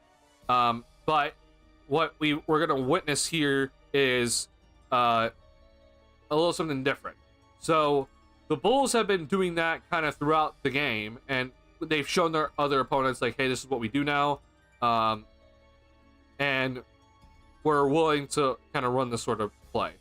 But instead of having Zach take the double screen or the staggered screen here, we have Zach come up and he's going to reject the initial screen, but then you're going to go ahead and watch what Kobe White does on this play. So instead of running like the double little screen here and Zach goes to the right, he rejects the initial Vooch screen, and then look where Kobe is. This right here is awesome. So Kobe, instead of coming up and setting a screen like here, like right behind Vucevic, he comes up and sets the screen on Jarrett Allen. So when you're looking at all this, right, Zach, instead of taking this Vucevic screen, he's then going to take basically the screen that Kobe's setting here, which is a back screen on Jarrett Allen. And so Donovan is going to try to like keep up with Zach, but Zach has the first step quickness. Jarrett Allen, it might look to come on over and help on Zach's drive, right? So if we switch, sorry, I'm trying to. So if Zach's driving this way, Jarrett Allen's going to try to slide on over to cover up Zach's drive, but then suddenly Kobe is here setting a screen, right? Kobe is suddenly setting a screen on the big man, who is probably going to try to come over and be in help position. This then leaves Darius Garland as pretty much like the help guy in this little screen action.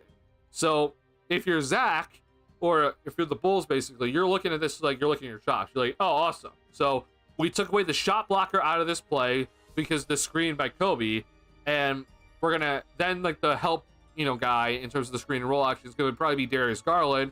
Zach obviously should just easily finish over Darius Garland. So to finish off the play here, look what it does. So Mitchell might have been expecting a switch here, or he's just expecting help from Jarrett Allen, but Kobe sets this screen on Jarrett Allen, so Jarrett Allen can't come over and help. And so now it's just basically Zach has to worry about Darius Garland only, and then there's Evan Mobley. But if Evan Mobley like comes over too quickly and tries to cover up, then it's an open three for Patrick Williams, right? Who's standing here in the corner as he should be. So I like this a lot. I think it's just a nice little wrinkle to the Bulls offense. It's something to keep the Bulls offense, or the opposing team's defense honest, because the Bulls have been running a lot of like that stagger screen, or what we like to call what's it called? I had the word and it's gone poof out of my mind.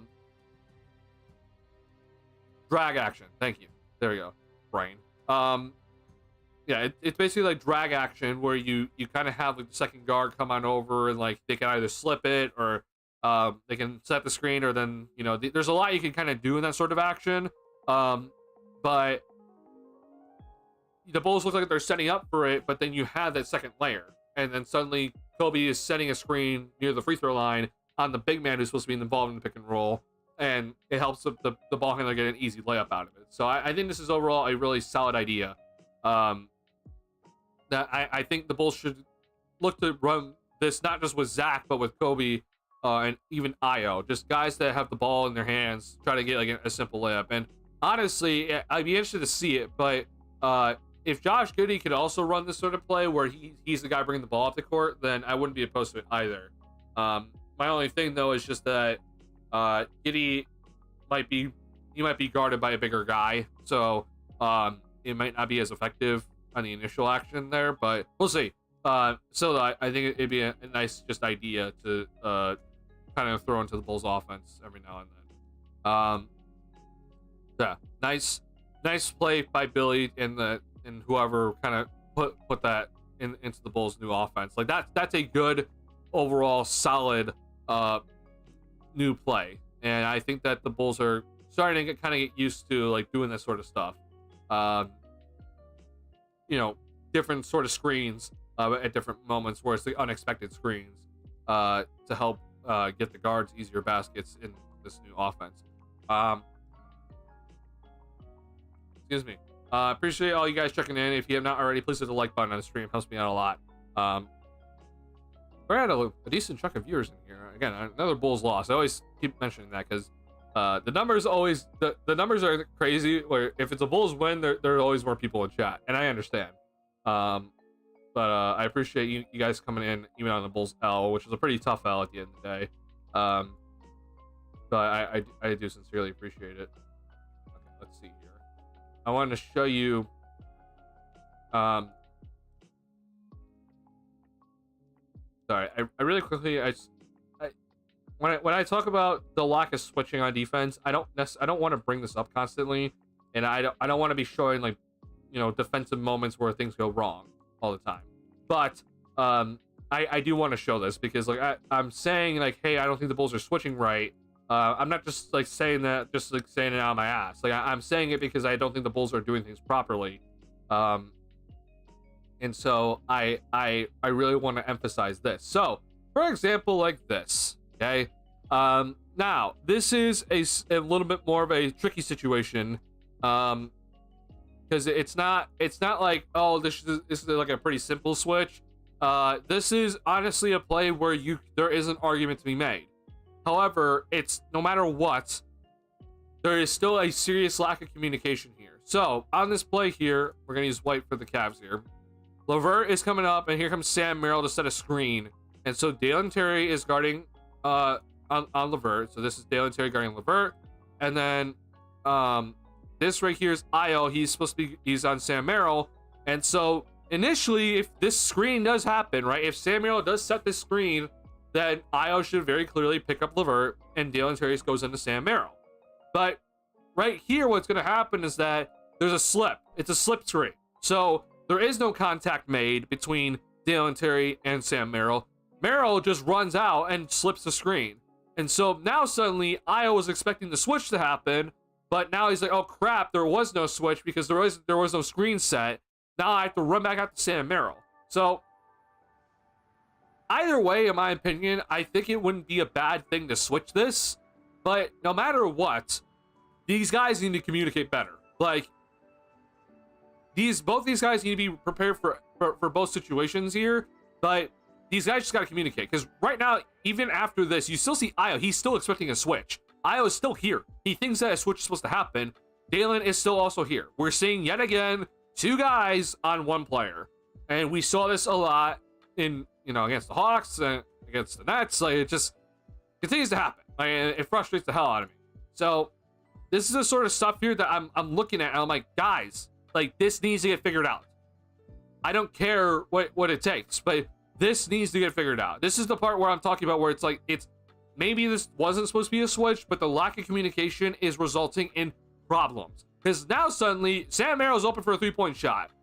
Like, good scream at Jarrett Allen, by the way, if you're wondering. So this is a scream at Jarrett Allen. So Sonogo's like trying to get a hand up, but like, you know, it's already too late at this point. I believe Merrill misses this. Yeah, he does. Somehow also, Dosunmu was not called for a foul on Jarrett Allen. You know, he basically ran through Jarrett Allen there, but we'll take it. But that's one instance where it's like, it doesn't look like a lot, but that one instance where there's supposed to be a switch, or I was expecting a switch, but no matter what, there's a lack of communication. It results then into a wide open 3 for Sam Merrill, who's a good 3-point shooter.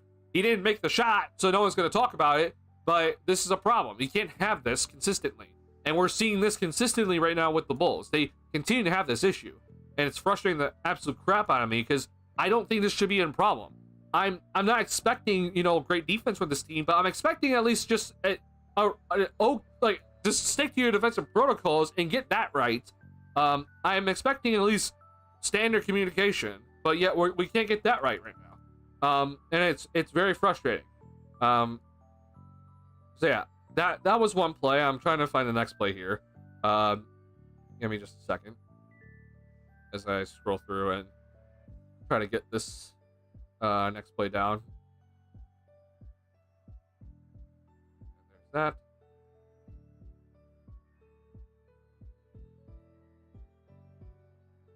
Hold on. I'm gonna search in the first quarter for this. Sorry, I do apologize.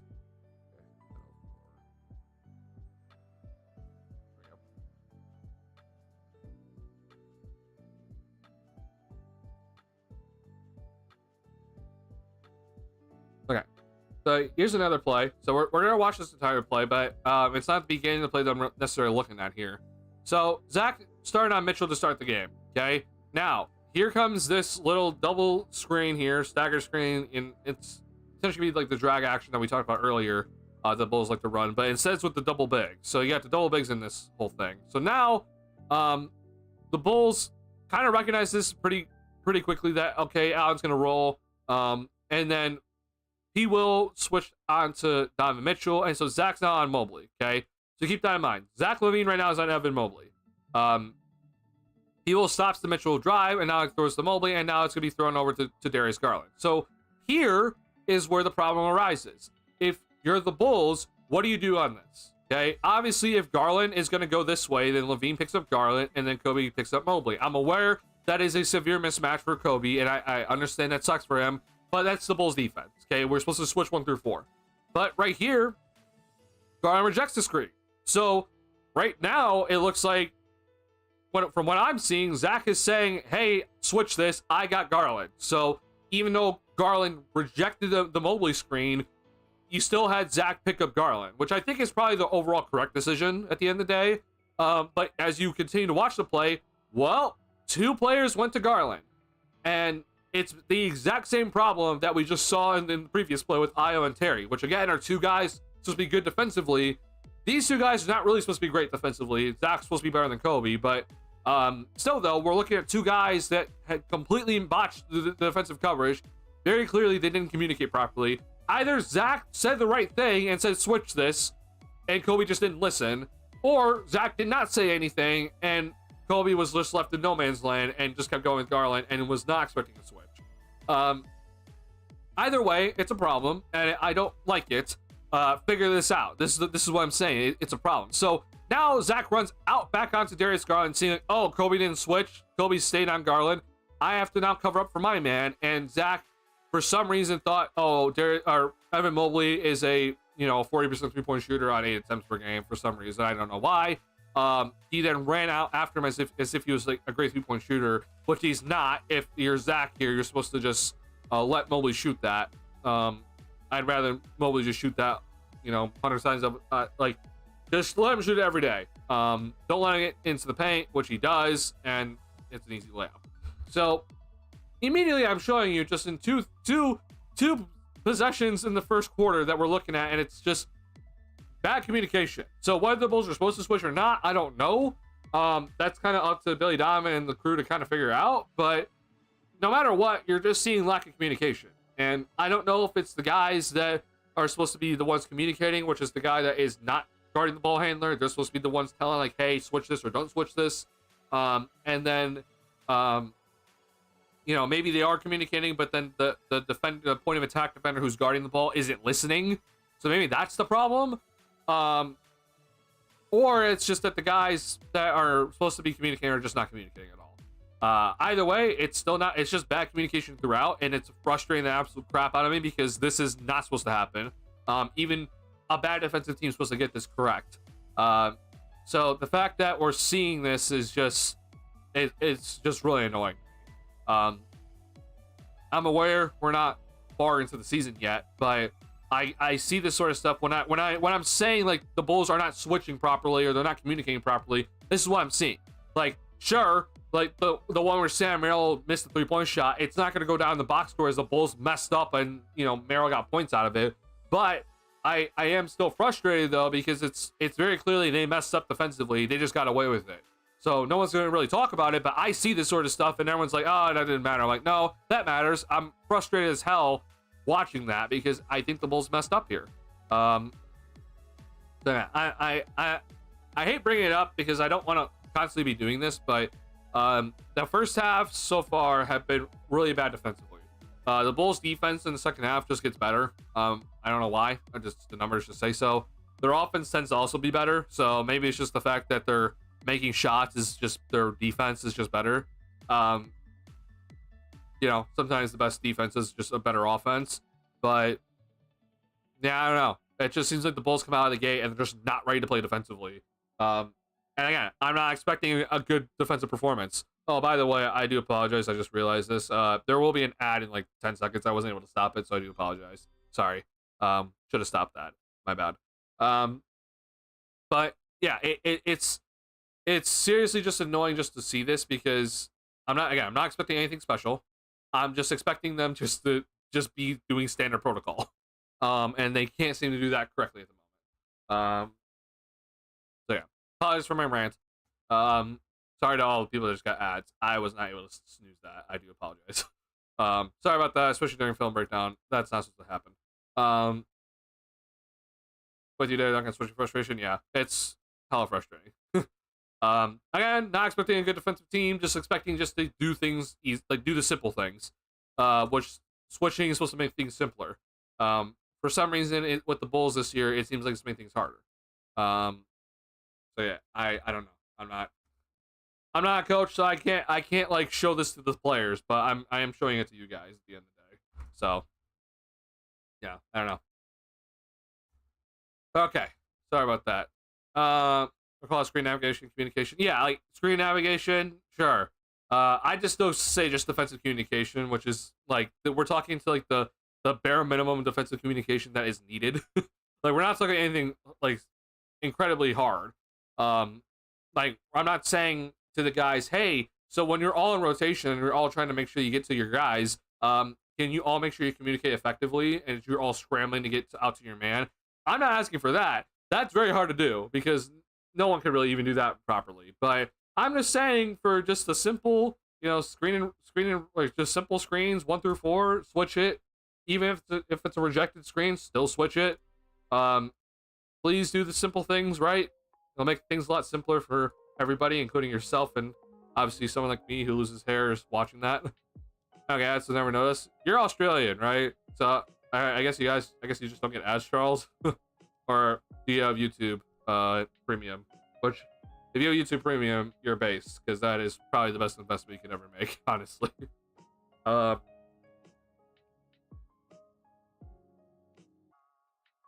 so, alright. Yeah, Premium, yeah, best investment you've probably ever done. That is a very good investment. Yeah. Sorry for all the ads. I forgot that it's new, so I do apologize about that.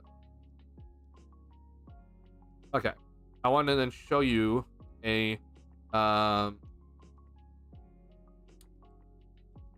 where is the Giddy? Yeah, there it is.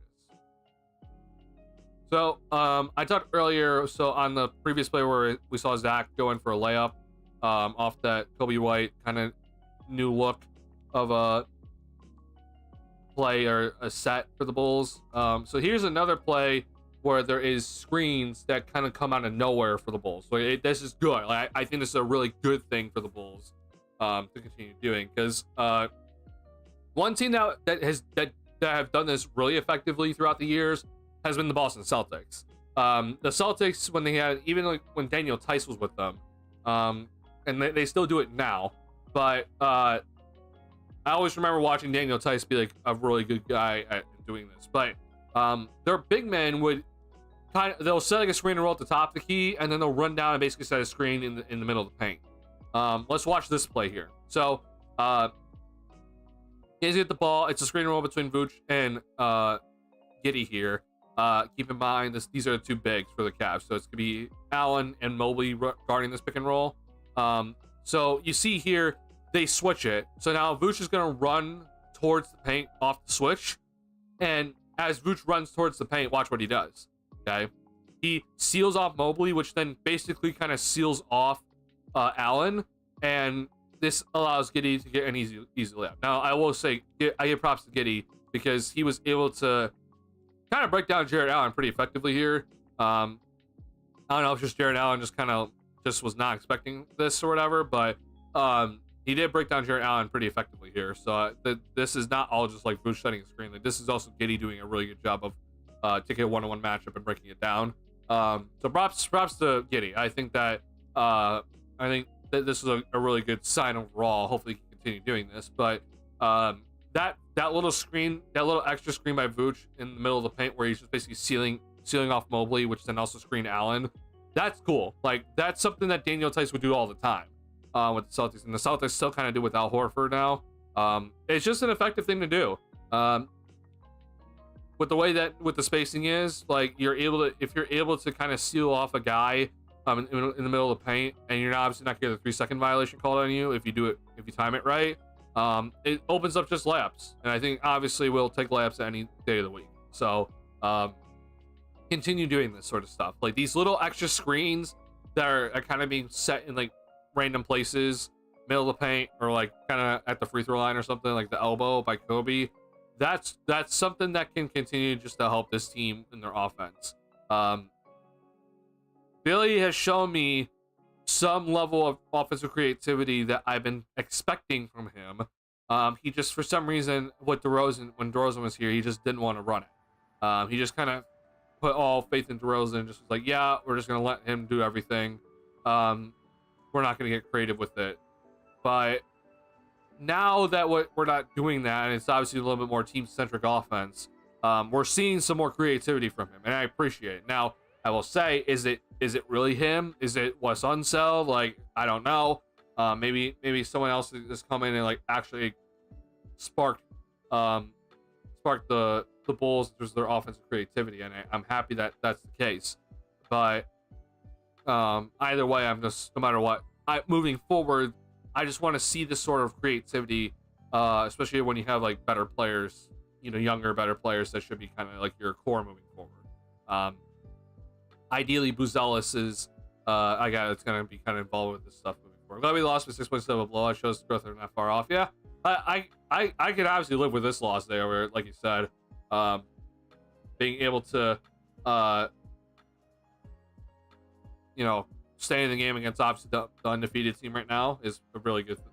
It's a nice sign. Of course, then the Bulls are going to go out, and if they face a bad team, they're going to somehow be just as bad. For some reason, they just play up or down in competition. It's really stupid, but it's nice from some of the younger guys. Like Pat, I want to keep mentioning Pat because I've been critical of him, but Pat played pretty well tonight. I think Gideon and Kobe obviously played really well tonight. Zach had his really good game along with Vooch. So the vets obviously did a really good job. And I think honestly the entire starting lineup was really good. The bench did struggle. No, Jalen Smith did hurt. Buzelis only got 3 minutes, which is not enough. And I'm sure you guys saw the 59 seconds of Taylor Horton Tucker. I don't know why Billy ran him out there, but Billy took him out immediately after giving up 2 drives and a foul. So, 2 fouls actually. Yeah, those Taylor Horton Tucker minutes there, I was not impressed. don't know why Billy threw him out there. I'm aware that Horton Tucker, he had a nice game earlier, but I'm just like, I don't need to see him out there. I'm sorry. Yeah. Billy always feels like a coach that likes vested players to have been with him longer for who he trusts or plays. I mean, like, it does seem like he trusts the vets mostly, right? I don't know if necessarily tenure with Billy really matters as much, because before DeRozan got here, Billy had a year with Zach, right? So, I don't know if that necessarily, who knows how long that means. Like, they ran with DeRozan obviously over Zach was what I'm trying to say. I know DeRozan's more of a vet than Zach, but it sounded like Zach was like young or anything. So, yeah, I do think that Billy is heavily geared towards the vets and whatever they want. He does seem to be the player's coach at the end of the day. I think just this year though, it seems different this year. Like this year, the offense seems very more team centric. We're seeing a lot of passing. It seems to be constant pace. Like this is very different Billy from previous years Billy. Like I'm even talking Oklahoma City Billy, where Billy had a lot of teams in Oklahoma City. Like he had many different rosters there. And I've never seen this level of pace. I've never seen the level of the volume of 3-point shooting. And I've never seen this sort of team-centric offense that we've seen from the Bulls this year on those Oklahoma City teams. Like it's always just been kind of catered towards whatever the vets were doing. Even in Paul George's like MVP type year, like it was all like Paul George was kind of doing everything. Like Paul George turned into like the best player ever that one year. And was just like he couldn't miss. Like it's just a different feel this year. And so again, I do want to keep saying like there was a very big change to his coaching staff. Like we're talking, Wes Unseld is a pretty significant change.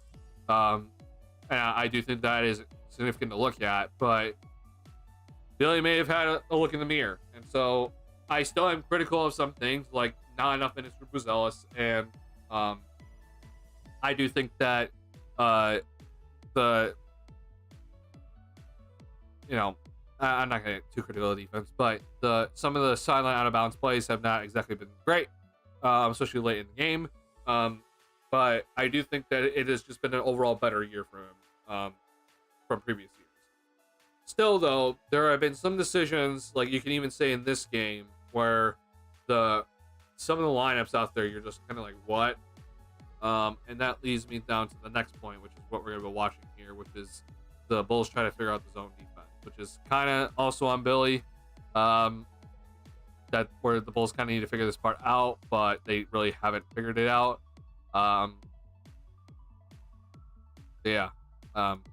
Let's go to the zone defense and watch the Bulls try to navigate this, because this was really annoying to watch.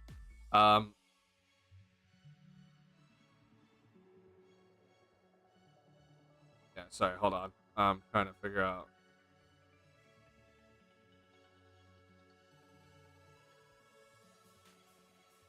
Sorry, I'm still scrolling through here. Hold on.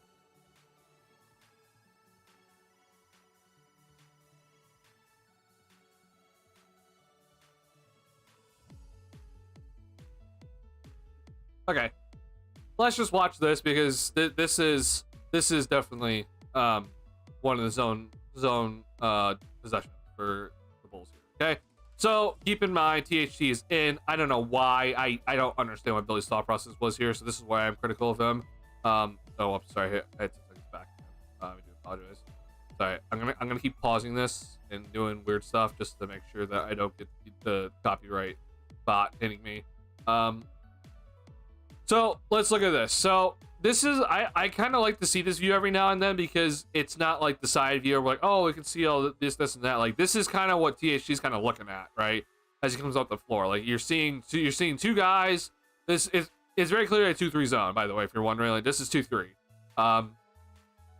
And so let's just watch the Bulls. Like, okay, we're like, oh, it's zone. Hey, everybody, it's zone. Let's keep this in mind. And so the first move that we're gonna see is Io's just gonna cut out here.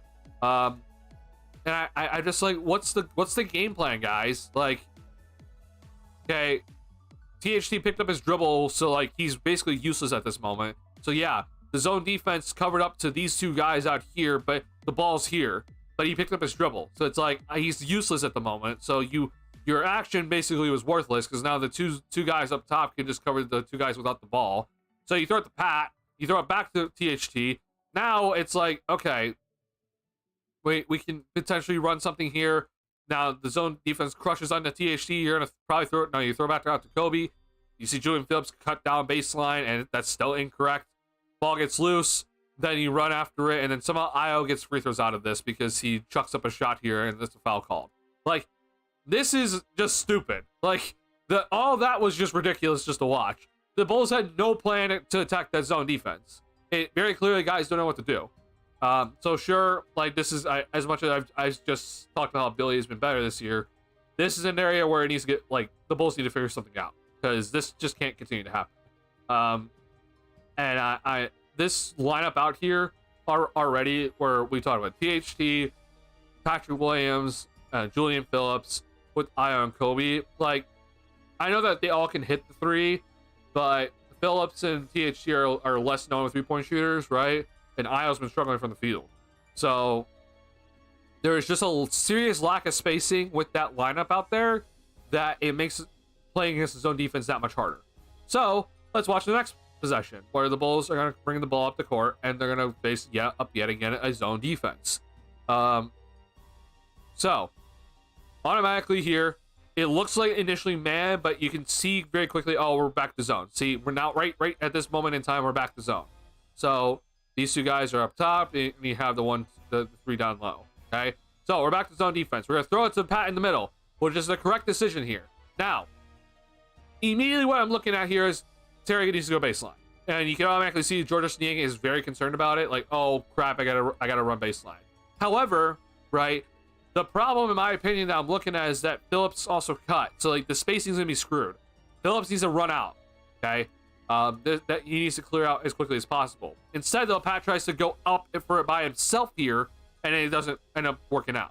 Okay, this is where I'm hella critical of Pat being the guy in the middle of the zone, because Pat's playing the 5. Okay, and the 5 for Billy Donovan's offense has always been in the middle of the floor. Whether it's it's Vooch, it's Jalen Smith, top the key or in the paint, they're always in the middle of the floor. That's always how they've run it.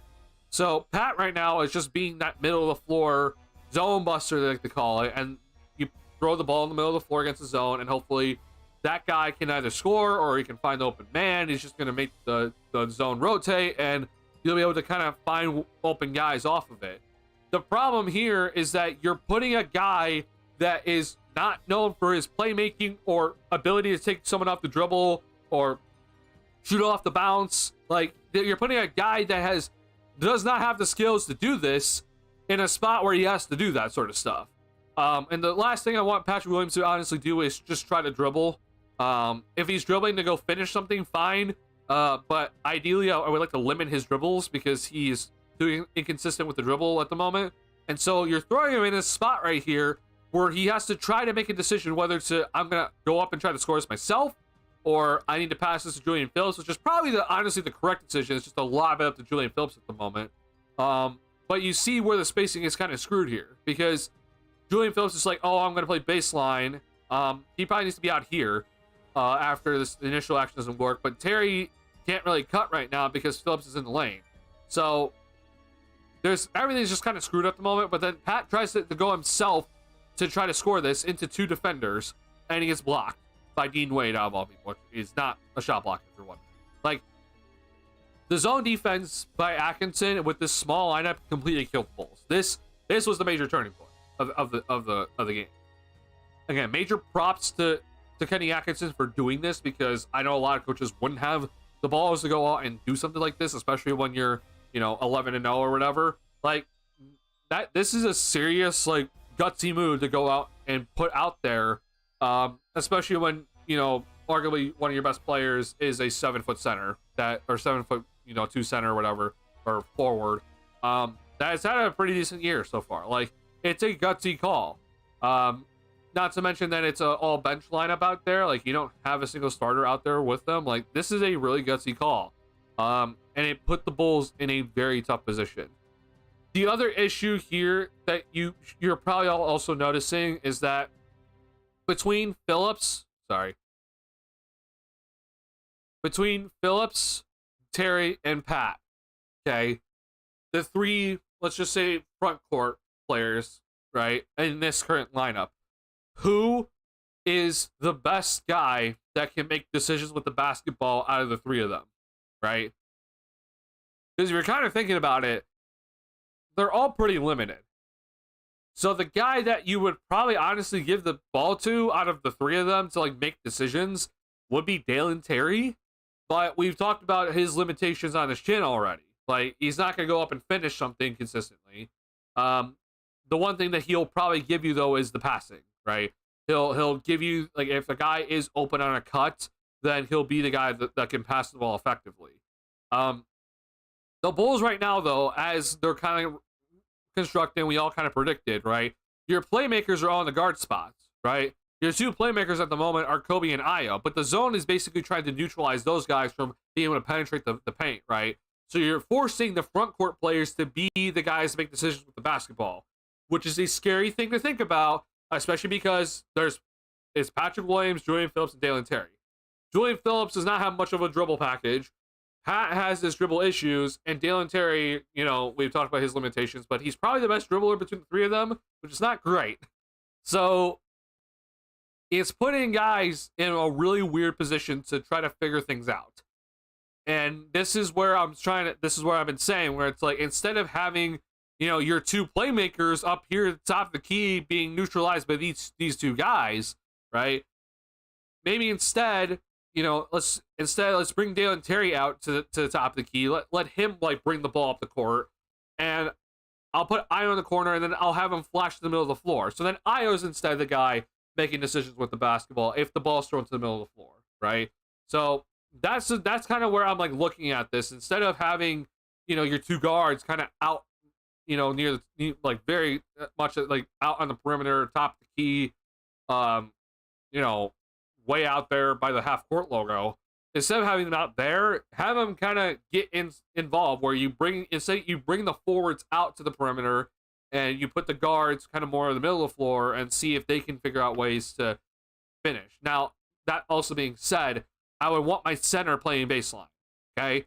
So if we're running the same lineup out here, I would bring Terry out here. So Terry's the one out here instead, okay? I would bring Ayo to the corner. I'm flashing Ayo to the middle, and I'm having Pat play baseline, okay? That's what I would personally do, just so that I have Pat. If Pat is ever open for a dump-off pass baseline, he's there. He can go ahead and finish it.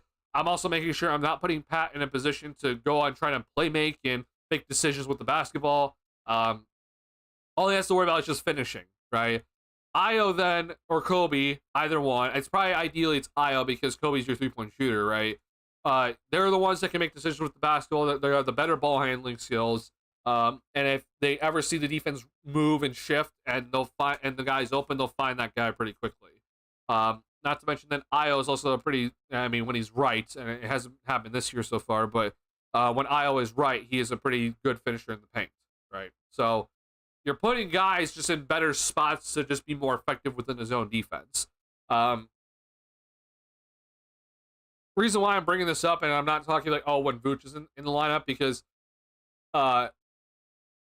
we did see some zone when Vooch was out there, but Atkinson very quickly switched it back.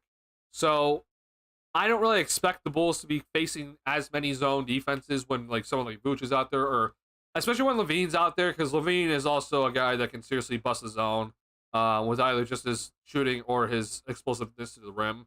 But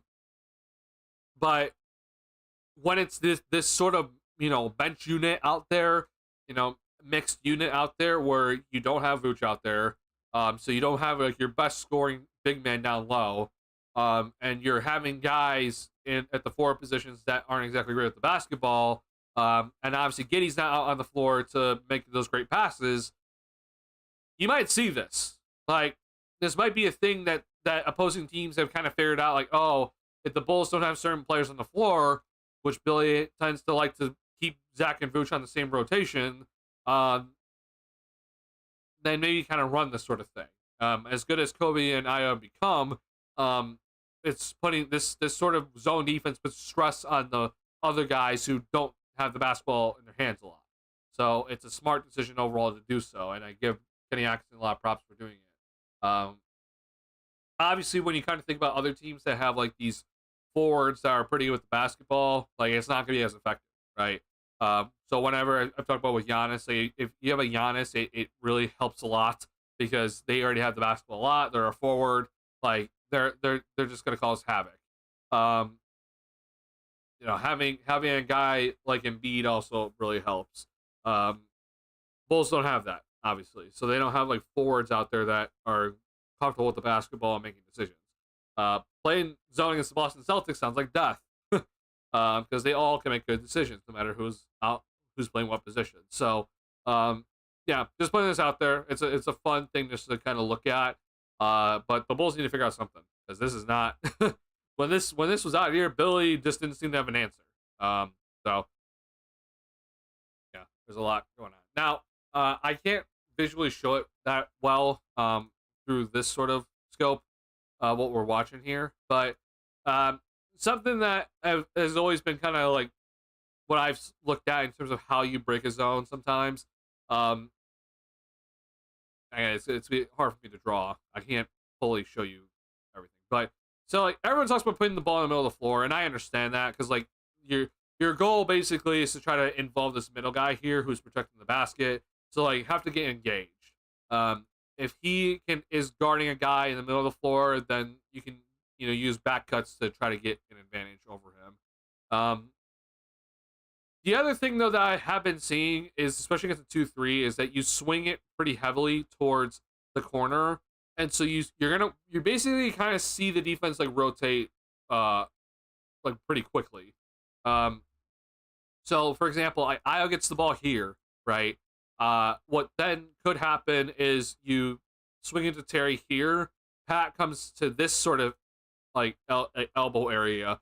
You throw it to Pat, and then you see these guys basically kind of like run out, like quickly.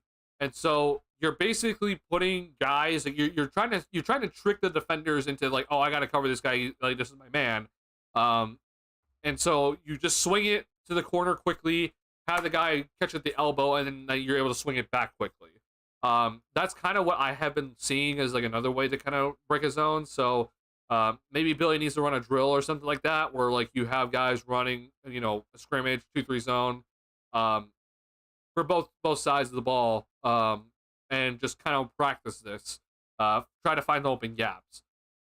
It's again harder though when you don't have as many like defensive options on your team to like run an effective 2-3 zone in scrimmages, but just something to just kind of think about because this is very clearly like a moment where it's like all these guys are young, they haven't really seen this a lot. What do you do? So they're all kind of looking at the coach like, what do we do here? And I understand it. Like it's not easy. I'm not saying this is like a simple thing to get through, but at the end of the day, we're playing professional basketball here. We're not playing high school. We're not playing college. So this is something that the Bulls need to figure out, as difficult as it is. I would just say Iowa more, but tonight I was off and leaning into him lost in the winter lines, including the one when Cavs didn't put out a center. I'm fine with Io being out there when there's no center, obviously, but yeah, he obviously was off. He missed some shots that he should make. I mean, he missed a couple layups that I'm just used to seeing him go down. So yeah, either way, I do want Io getting his minutes, even if he is struggling with his shot. I do think that him being out there is important. Like get Kobe or Gideon. I mean, oh sorry, the lineup could have had Kobe or Gideon and lower the overlapping Gideon Kobe minutes. Yeah, I agree. So though, it's a tough thing to balance, but I think it's rough at the end of the day because I think Billy has tried a bunch of different things and he's found some stuff, but yeah, I agree though. Tried to keep Gideon and Kobe from overlapping as much as possible. To have a decision to play my scary spot, yeah.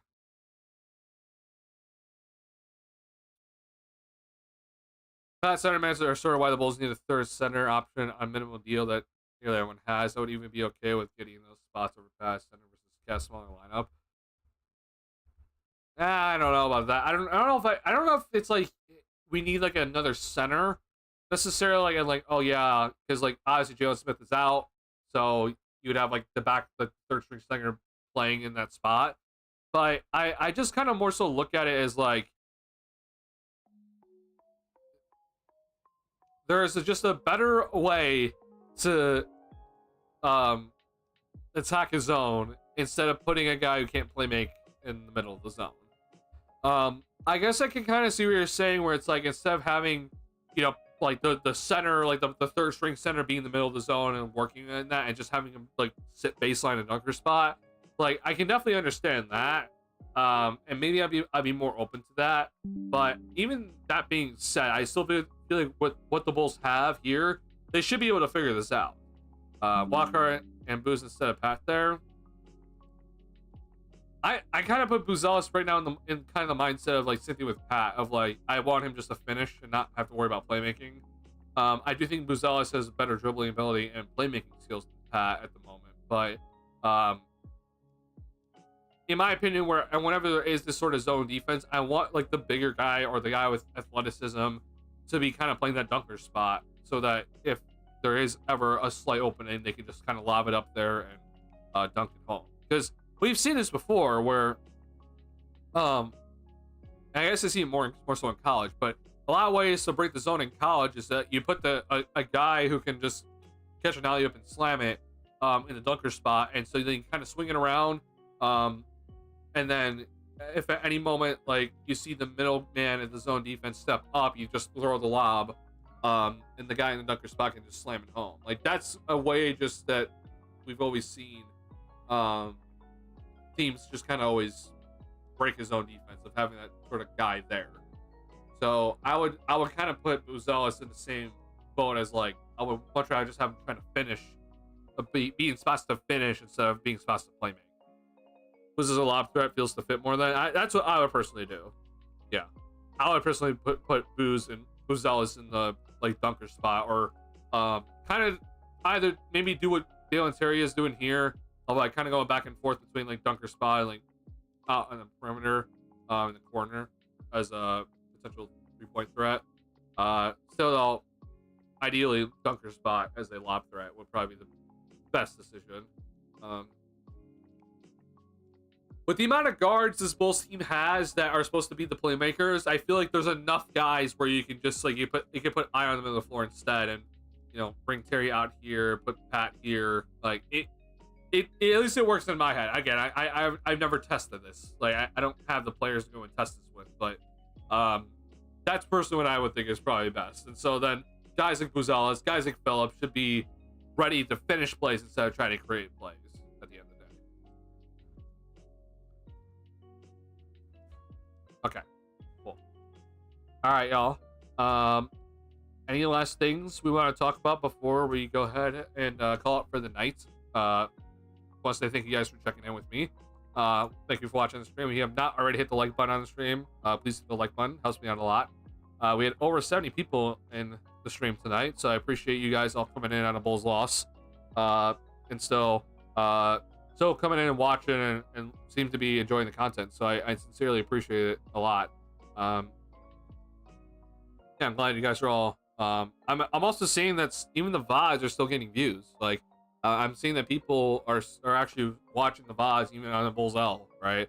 I do appreciate it a lot. I appreciate all the support. So like I said, if you're watching it live or if you're watching it on the VOD, I appreciate all the support. Please hit the like button, helps me out a lot.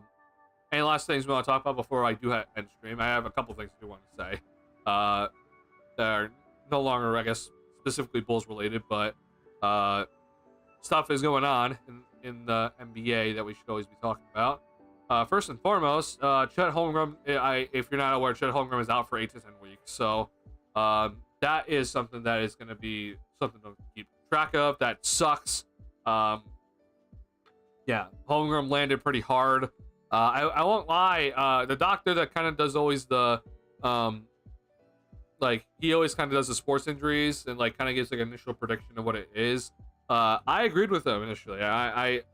He's usually kind of on point, and he said that he thinks that Holmgren should be fine. Lots of athletes have fallen like that, and they're fine.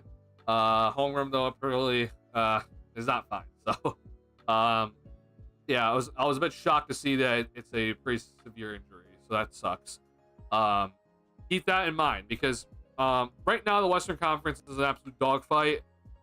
If you're looking at this in terms of the Eastern Conference versus the West, as you can see, there are 2 teams over 500 in the Eastern Conference, and there is 10 teams over 500 in the Western Conference, and the Dallas Mavericks are 511 seed. So if you're a 500 in the Eastern Conference, you are the 3 seed at the moment. So big difference right now between the 2 conferences. So for the Thunder, you just lost your arguably your second best player. You're very clearly your defensive anchor. Holmgren has been having one hell of a season, and it sucks now that he's just gonna be out. Mind you, the Thunder are gonna be without Isaiah Hartenstein for a long time as well because he started the year injured. So their 2 centers that they had planned to play are out. Then the bigger Jalen Williams, so not J-Dub, but Jalen Williams, the bigger guy, he's also been out for a while too. I don't think he's played yet this year. So your 3 big men, Jalen Williams is kind of big, like they're all out. So the Thunder have to figure out ways to continue to score effectively and play effective defense without any sort of size. And it'll be interesting to just watch this.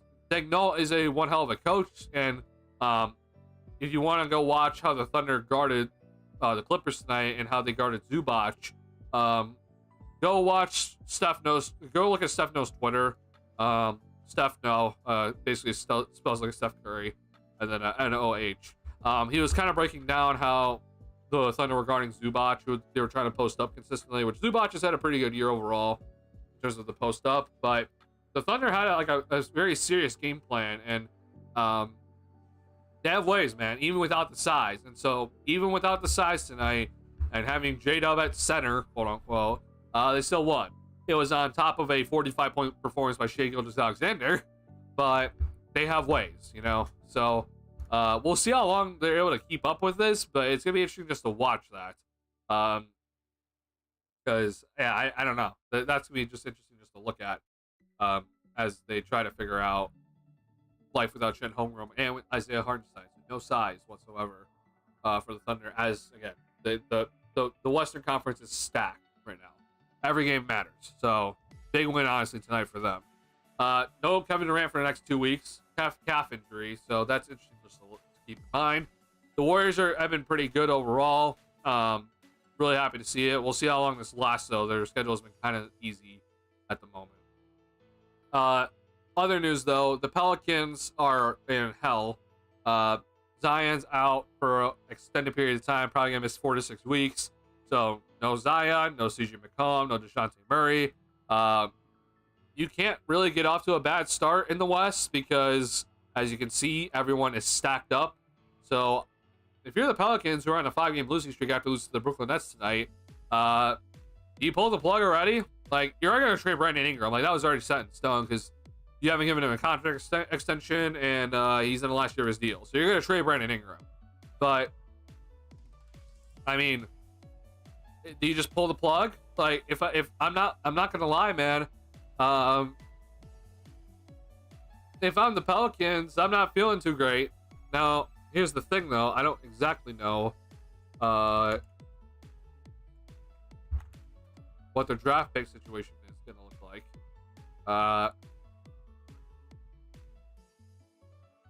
They should have their pick. Yeah, so they have their own, and then Milwaukee's, I guess, 1 through 4. I guess. Interesting. I don't know what that is. That's part of the Drew Holiday deal. So interesting. Yeah, I mean, if I'm the Pelicans, man, I just consider pulling the plug immediately because this is already bad.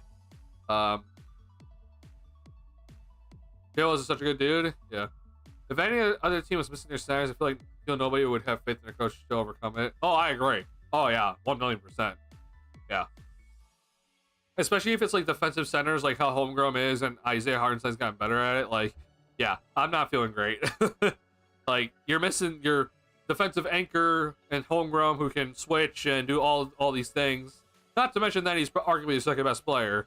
And then Isaiah Hartenstein, who you signed for $90 million this offseason. Like, that would suck. Yeah. Heard Claxton and Pelicans suggestions, which I don't like for trading Vooch. Not like the idea of Claxton available for trades when Vooch is on the block. I mean, real, Charles, I just don't think Vooch is getting traded. Like, if I'm the Pelicans, like, yeah, I guess if I'm making a trade for a center, it would be Claxton. I know it doesn't really make much sense because you have Zion, but I would much rather have Claxton over Vooch. I know everyone keeps saying Golden State for Vooch. It doesn't make any sense. I know the Warriors have their picks, and so everyone's like, oh my god, we can get a pick from the Warriors. And it's like, no, we're not. If Vooch is getting traded, it's going to be traded for like second still. I don't know what team would want Vooch. Like, I was honestly thinking the Clippers might actually want him, but then Zubac turned into actually like a really good player this year. So that's not going to happen. None of the Eastern Conference teams that are bad, which are a lot of them at the moment, are going to want Vooch. Yeah. So I think he's here to stay, unfortunately. Again, I would want Vooch traded just to get something back in return, but yeah, not looking great. Very Vooch likely stays. Kobe's most likely a trade after Zach. I mean, I honestly think right now, like, even if Zach is playing better, which again, I still think Zach will get traded if he continues to play and stay healthy and play this way. I could be wrong. I'll admit if I'm wrong, but honestly, if I had to make a guess of who is most likely to get traded, it would probably be Kobe at the moment. Just because of the contract and he's just cheaper, and I think a team would look at Kobe and see his contract, and it's like, let's just take for example the Denver Nuggets, right? Which I don't know how the hell they would do it because they're so far into the second apron and everything, but yeah, they don't even have their picks. So yeah, that would kind of be like, okay, a team like Denver is like, hey, we need shooting, try to trade for Kobe, he'll come off the bench, etc. It's not gonna be Denver because they don't have anything to trade, but that would kind of be it. Yeah, I mean, I don't see the Clippers really making any other significant sort of moves, so that wouldn't really make much sense. Yeah, I don't know. The Cavs, honestly, they kind of seem set. I don't know what they would need, honestly. They got all sorts of guys playing right now, and they're playing well, so congrats to them. Boston might need another center, maybe, but no, you're not going to take Vooch. And so then after that, because I don't know who's going to be good now, because we have the New York Knicks, who are very mid right now. The Magic don't have Banchero for a long period of time. The Pacers finally got their crap together, but they still are only 500 at the moment. And these two teams down here, at the 76ers and Bucks, the Bucks have been an absolute travesty. The 76ers still haven't played with Embiid. So I don't know who to think are good in the East. So I'm not trading anybody to the Eastern Conference. And with the West, I guess maybe the Grizzlies would be a team that could like maybe use a Kobe White, maybe. I don't think they would trade for Vooch either. So yeah, trading looks very slim. It sucks, but that's kind of where we're at the moment. And he's one here. Oh, then it says the rebuild time might have flexibility for student, not the worst contract there to. Yeah, that's kind of the reason why I'm like, I wouldn't be shocked if that is the one move that does happen. I know it's gonna shock some people because it's just like he's still obviously a young player, and you're like, well, he just took a massive leap last year. Like, why are you trading him this year? But contract reasons, obviously, and if the Bulls can get some serious value for him, then like you obviously do it. Like I've said it. Like if as much as I loved Alex Caruso and different circumstances, but it's just like if AC gets you 2 first-round picks, I'm just like, yep, goodbye. Like, see ya. Like, I love you, AC, but if I'm getting 2 first-round picks from somebody, I am trading AC immediately. So yeah, I don't know who it would be honestly for Kobe, but we'll see maybe later. Yeah, it would not be Golden State because they have Melton and Buddy Hield. Maybe it's Houston. I don't know. Really quickly before I do end stream, I do want to say this. The the New York Knicks. The Knicks are having some issues, man.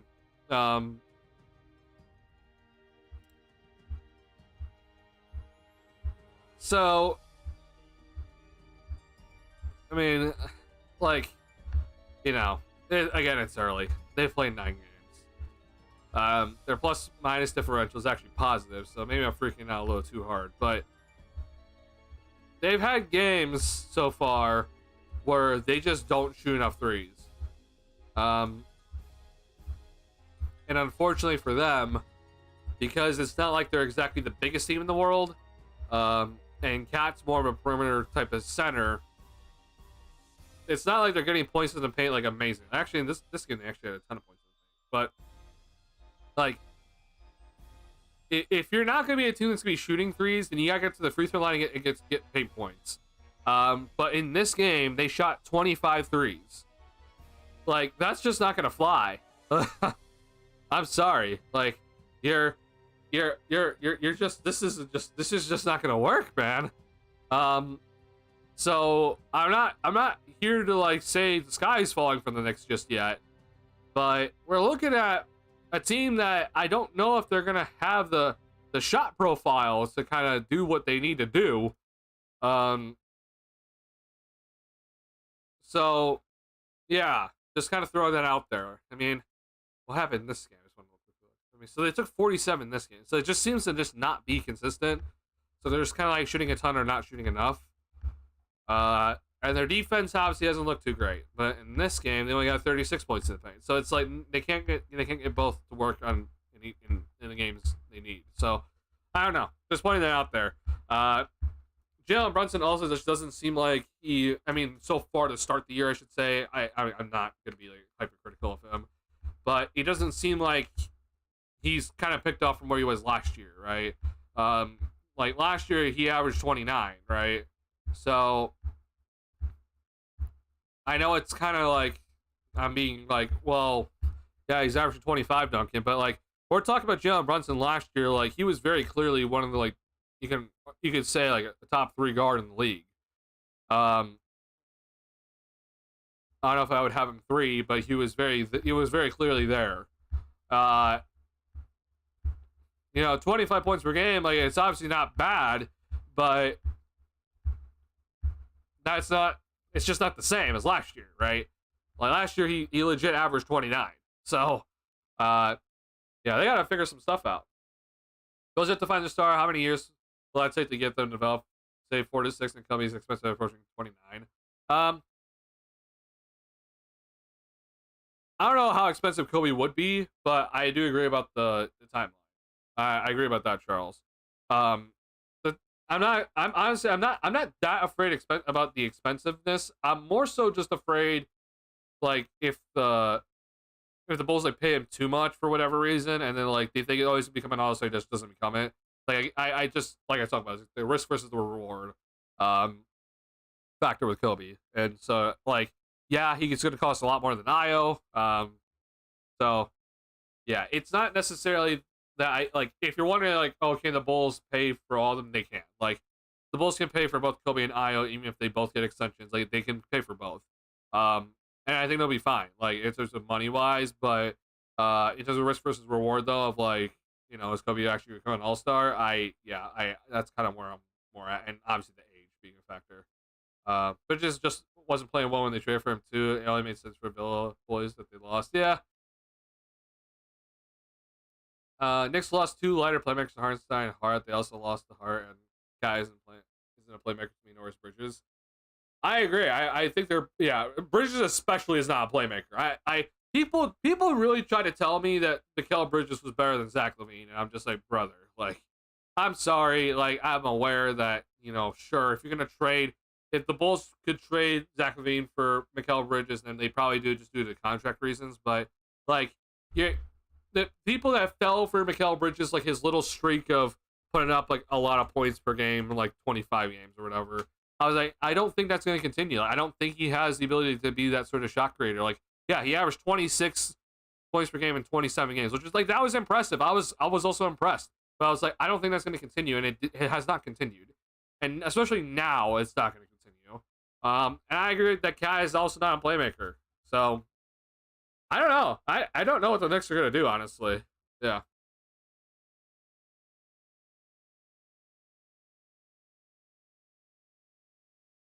Yeah, I agree with you, Charles. Let's please about Kobe. Bridges wins defense over Zach. Like, yeah, I think Bridges, yeah, he obviously wins the defensive battle, and I get that, but um, like, we're talking in general still, like 3-point shooting. I still would pick Zach just due to the volume difference. Like, I'm still picking Zach.